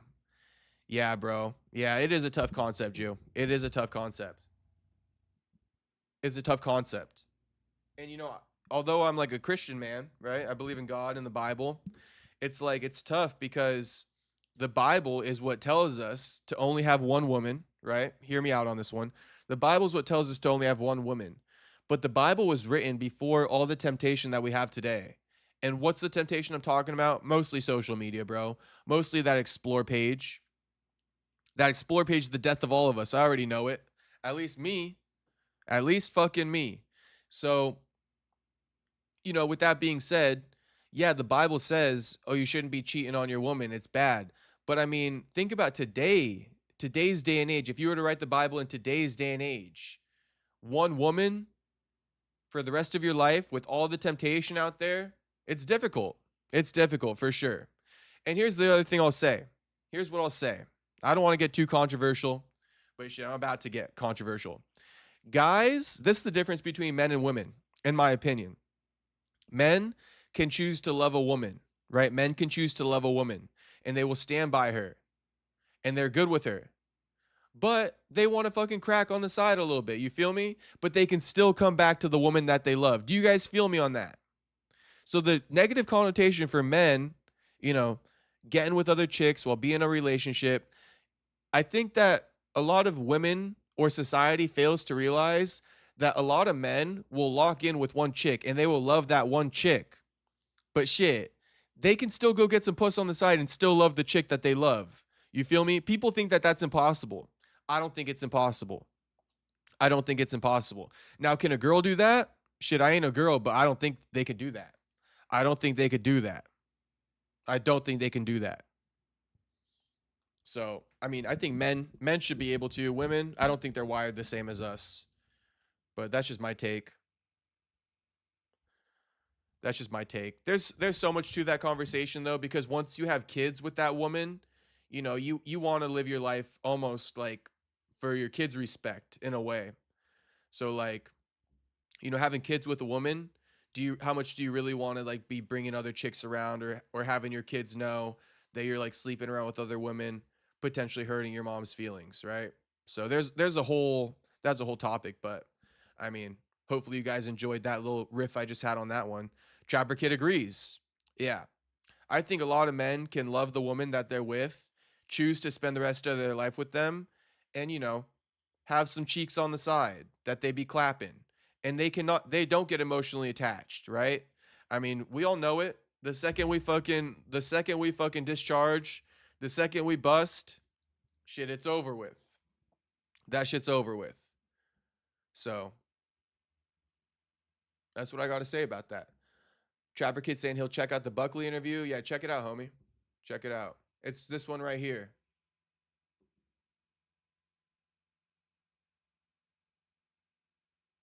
I'll show you on the channel.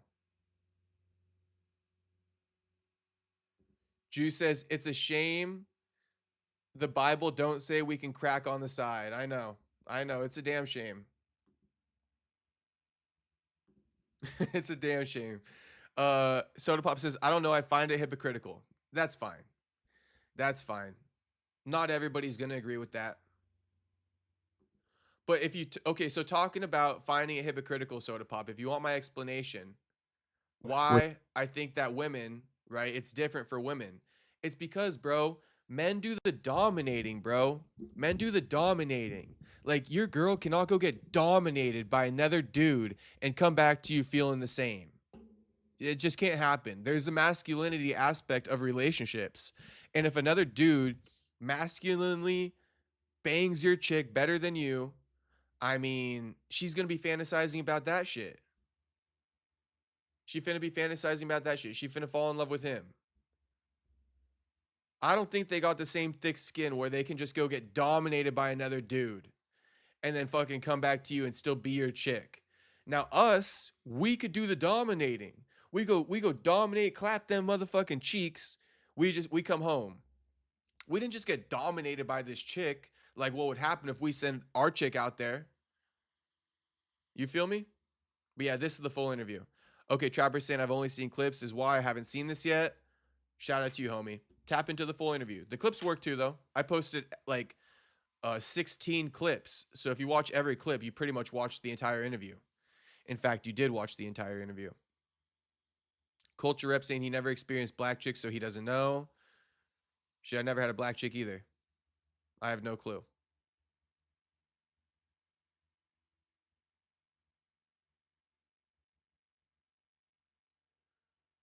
Okay, Soda Pop says, maybe this is a lib take, but I don't like how men flex their high body count, but women do it. It's extremely bad. I think a high body count is a bad for both. Oh, Soda Pop, I agree with you. I agree with you. I agree that a high body count for dudes ain't nothing to really brag about. I also find it kind of cringe.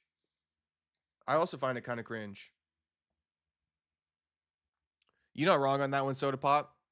I mean, I think some guys would kind of like call us crazy for that. But I mean, first of all, you've never heard me flexing some type of body count or even talking about me clapping cheeks necessarily. There's a reason why. Like, I find that shit to be super corny. Now, we could break down game, right? We could talk about chicks in a hypothetical manner, but you're never going to see me talking about, my personal experience. I got this chick last night. She was doing this. Like, you're never going to hear that. And I do agree that flexing high body counts is lame as fuck. And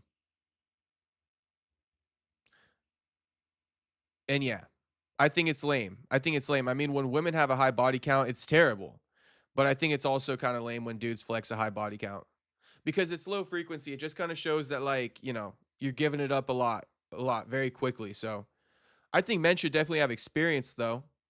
Men should definitely have a good amount of experience. Does that mean 100 bodies? Not necessarily. It's okay if you do have 100 bodies.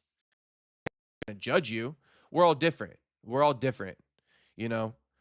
But I am a type of guy who prefers, a low body count for myself in relativity. You feel me? Like, I'm not, you guys should feel me on that. I'm not going to keep explaining it. But I'm with Soda Pop.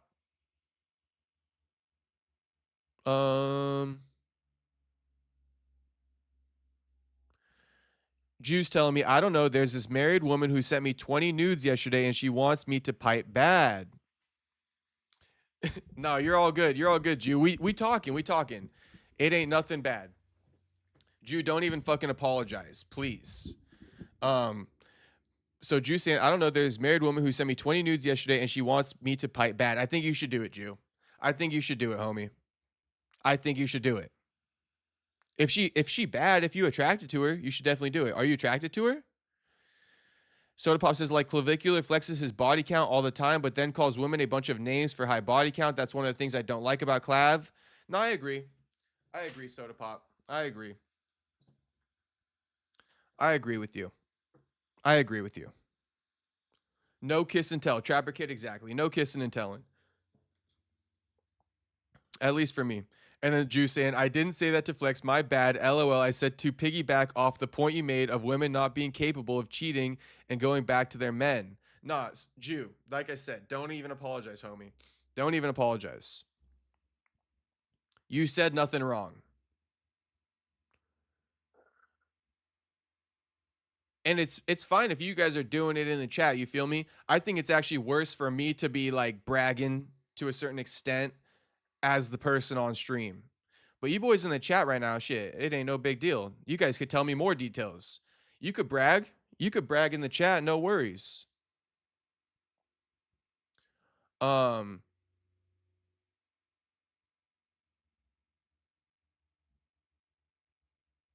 But shit, okay, so real quick though, because Jew's adding to the point I'm saying about how women can cheat on their mans and then come back to him. So, I mean, shit. Jew, you think if you just crack this chick, she gonna stay with her husband or what? That's some nasty work. Getting cracked on the side, then staying with her husband. Damn. Shit. Jew could still do it though, and I wouldn't judge him. I would not judge Jew.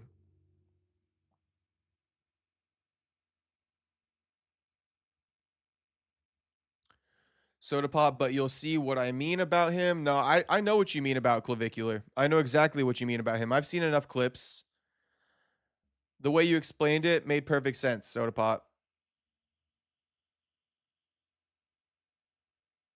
But let me put it like this, Soda Pop. Let me put it like this to add to this conversation right now. Let's say a woman has 30 bodies. Okay, let's put it like this. Let's say a woman got 30 bodies and a man got 30 bodies. Yeah, it's worse for the woman. Call me crazy.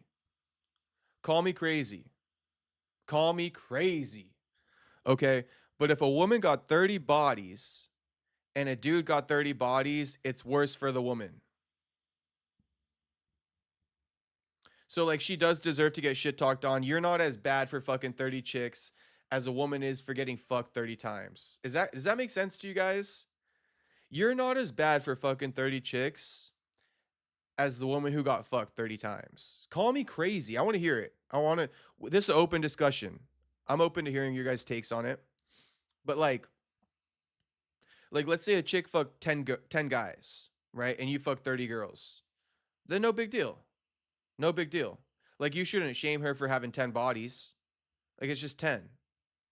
You feel me? But if she got as many bodies as you, I mean, you should shame her a little bit.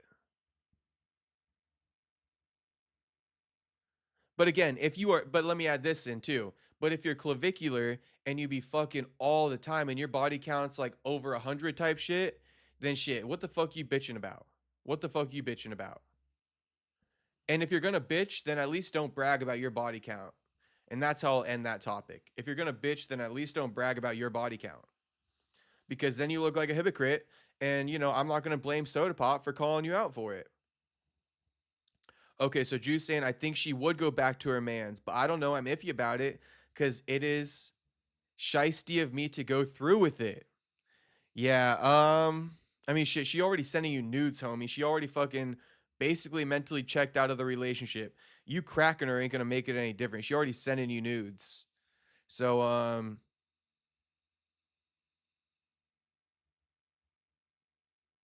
Jew, I'm gonna say it again. I wouldn't look down on you, homie. I wouldn't look down on you, homie. It's her responsibility. She not shutting you down. She not shutting you down, homie. She not shutting you down. Maybe you'll do the husband a favor. But yeah, Jew, that's your call. But I wouldn't look down on you at all. It's like this, Jew. Let me help you maybe navigate this one. If you clap in this chick's cheeks, this milfie's cheeks, this married woman's cheeks, if you clap in her cheeks, would give you a bit of an ego boost, would excite you, right? Because you find her bad. Follow me here. Because you find her bad, then run it up. Then run it up. But if you think that by you clapping her cheeks, it would feed her ego, it would give her an ego boost, right? And this is all to feed her ego, then don't do it. Don't do it. Don't do it. That's my final take on that one, Jew. If it'll give you an ego boost, if you think she that bad to where you want this one on the resume, if you want this on the list, right? If you want her on that list, then run it. But if you think that this for her is to boost her ego and she's going to get a bigger ego of getting cracked by you, then I would say don't do it. Fuck her. Fuck her. Let her go get a bigger ego elsewhere. Because nothing's worse than a chick with a big ass ego. So, don't be building it up. But if you want that name on your list because she a baddie and it's something to brag about to the homies, then why not? Then why not? Okay? Because shit, don't get me wrong. There ain't nothing with bragging about a good story to the homies. All right? There ain't nothing wrong with bragging about a good story to the homies. And that would be a good story, Jew. But what I find annoying is the dudes who constantly got to tell me about the chicks they're talking to, that they're texting. I don't give a fuck. Give me a good story or I don't want to hear about it. I don't want to hear how you just fucking met some chick at the bar and smashed unless you got a good ass story behind it. Like she a married woman sending you nudes. That's a good ass story. That's a good ass story.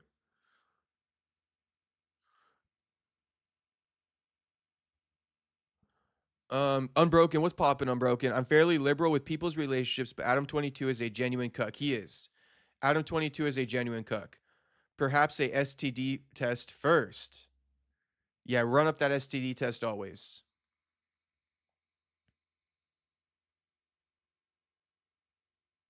Okay, so Drew saying, I feel like her husband treats her like crap and she just wants to feel something. I cracked her back in the day before she got married. So she humble. So she humble with it. She actually getting mistreated you, and you would restore her self-worth. It's not an ego boost, but it's more of a restore to baseline. Like I said, Jew, run it up. Run it up, Jew. And you know her and you cracked her back in the day. I mean, run it up, bro. Run it up. Homie married the wrong chick. Homie married the wrong chick. Run it up. Run it up. Married is risky. Bruh might try and get revenge. Nah. Just don't do it at her house, Jew. That would be my last piece of advice. Don't do it at her house. Because shit. He might just use that loophole in the system and pop your ass and claim I thought he was attacking my wife. You feel me? So definitely don't run it at her house. You got to run it at your house where you got control of everything. And also probably tell her to fucking, you know what, Jew, let me give you another piece of advice. If she fucking got that location on her phone, because she probably sharing location with her hubby, and she pulls up to your house, that's bad news bears too. Unless you're ready to pop his ass. But almost, go tell her to fucking leave her car at like the grocery store and you'll pick her up over there across the street. Tell her leave the phone in the car with the fucking shared location with the husband. Nothing's worse than that. Like a chick who just be sharing her location with like 20 people coming over to your house. Complete violation of privacy.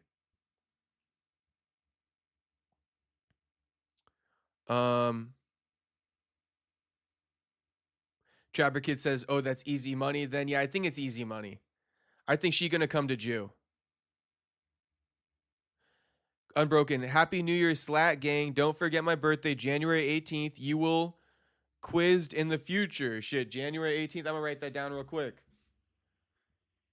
I'm gonna write that down. I just got this notepad. I actually stole it from the hotel I stayed at. Jan 18th. Unbroken. B-Day. All right, Unbroken. I got it written down. I got it written down right here. Shit, you can't see it.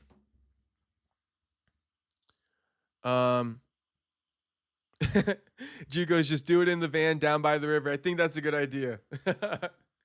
Do it in the van down by the river. Take her to the fucking nearest fucking stream and bang her there.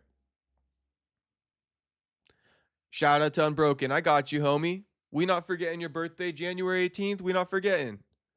Shit, it's the 2nd now. Today's the 2nd. It's 2 a.m. All right, boys. I got to get out of here. But I'm going to finish off these chats and get out of here. I love scraps, brother. Culture. We always talking about scraps. Tonight we talk about funny shit to end the stream. But I think you boys love it when I go non-MMA too. So we go a lot of non-MMA and we do a lot of fight talks. Breaking down fights, breaking up matchups, break it down who's going to fight who, what fights are going to get booked. So just stay locked in, Culture Rep. I'll be live tomorrow too. We all love scraps on here though, brother. I promise you we love scraps. Unbroken Bad News Bears was a classic. It was. Shout out to the Bad News Bears. What a great movie. Trapper says leave the window cracked. Shit, good idea. W stream for real. Shout out to Trapper Kid. My man's Trapper Kid. Jew with the crying laughing. My man Jew. Crying laughing means you somewhat agree with me, Jew. Tell her fucking park her car at the Ralph's across the street. You'll pick her up over there. Leave the phone in the car. We know that you're sharing your location with your hubby, and we don't want him coming over, ruining our cheek clapping time. Culture says, I'll be tuned in. My man, Culture. All right, guys. Thanks, everyone, for tuning into the stream. Culture, Trapper, Unbroken, Jew. Fucking, you know, it's been a minute since we had a good chat with Jew in the stream, so I'm happy Jew is in here. He'd been popping in, but he'd been popping in briefly. We got Jew for the long haul tonight. Soda Pop, shout out to Soda Pop. HT, you guys already know the deal. Unbroken again. America First. True Silence. Owen. Dylan. Fucking Raul popped in the chat. Who else we got? We had True Side. Oh, can't forget my man Tuxedo Mask with the dono earlier. Lil RPG dropped in the chat. Hopefully Lil RPG subscribed. Oh, Otto. Can't forget my man Otto. Otto probably sitting at the desktop waiting for me to say his damn name. Otto, I didn't forget about you, homie. And thanks again for the dono, Otto. Gargoyle. Shit, I'm just scrolling up. We had Gargoyle in here. Oh, Space Kid. That's who I was missing. I was scrolling up till I saw Space Kid. Because I said True Silence and I was like, who's the other one? Space Kid. Motherfucking Space Kid. How could I forget? My man Space Kid. Shout out to Space Kids. Shout out to Tyler Betts. Okay, shout out to everyone. All right, now I think we got everyone. Oh, Ricky LaFleur. Can't forget Ricky LaFleur. 16, Vontae was in here. Tom D. Okay, so shout out to everybody. If I missed you, oh, James Rodriguez was in here too. Shout out to James. My man James. Thought I'd forget you, James. Shit, we didn't. All right, boys. But I will see you tomorrow. Shout out to everybody for sticking with all night. Peace out, guys. I'll see you tomorrow.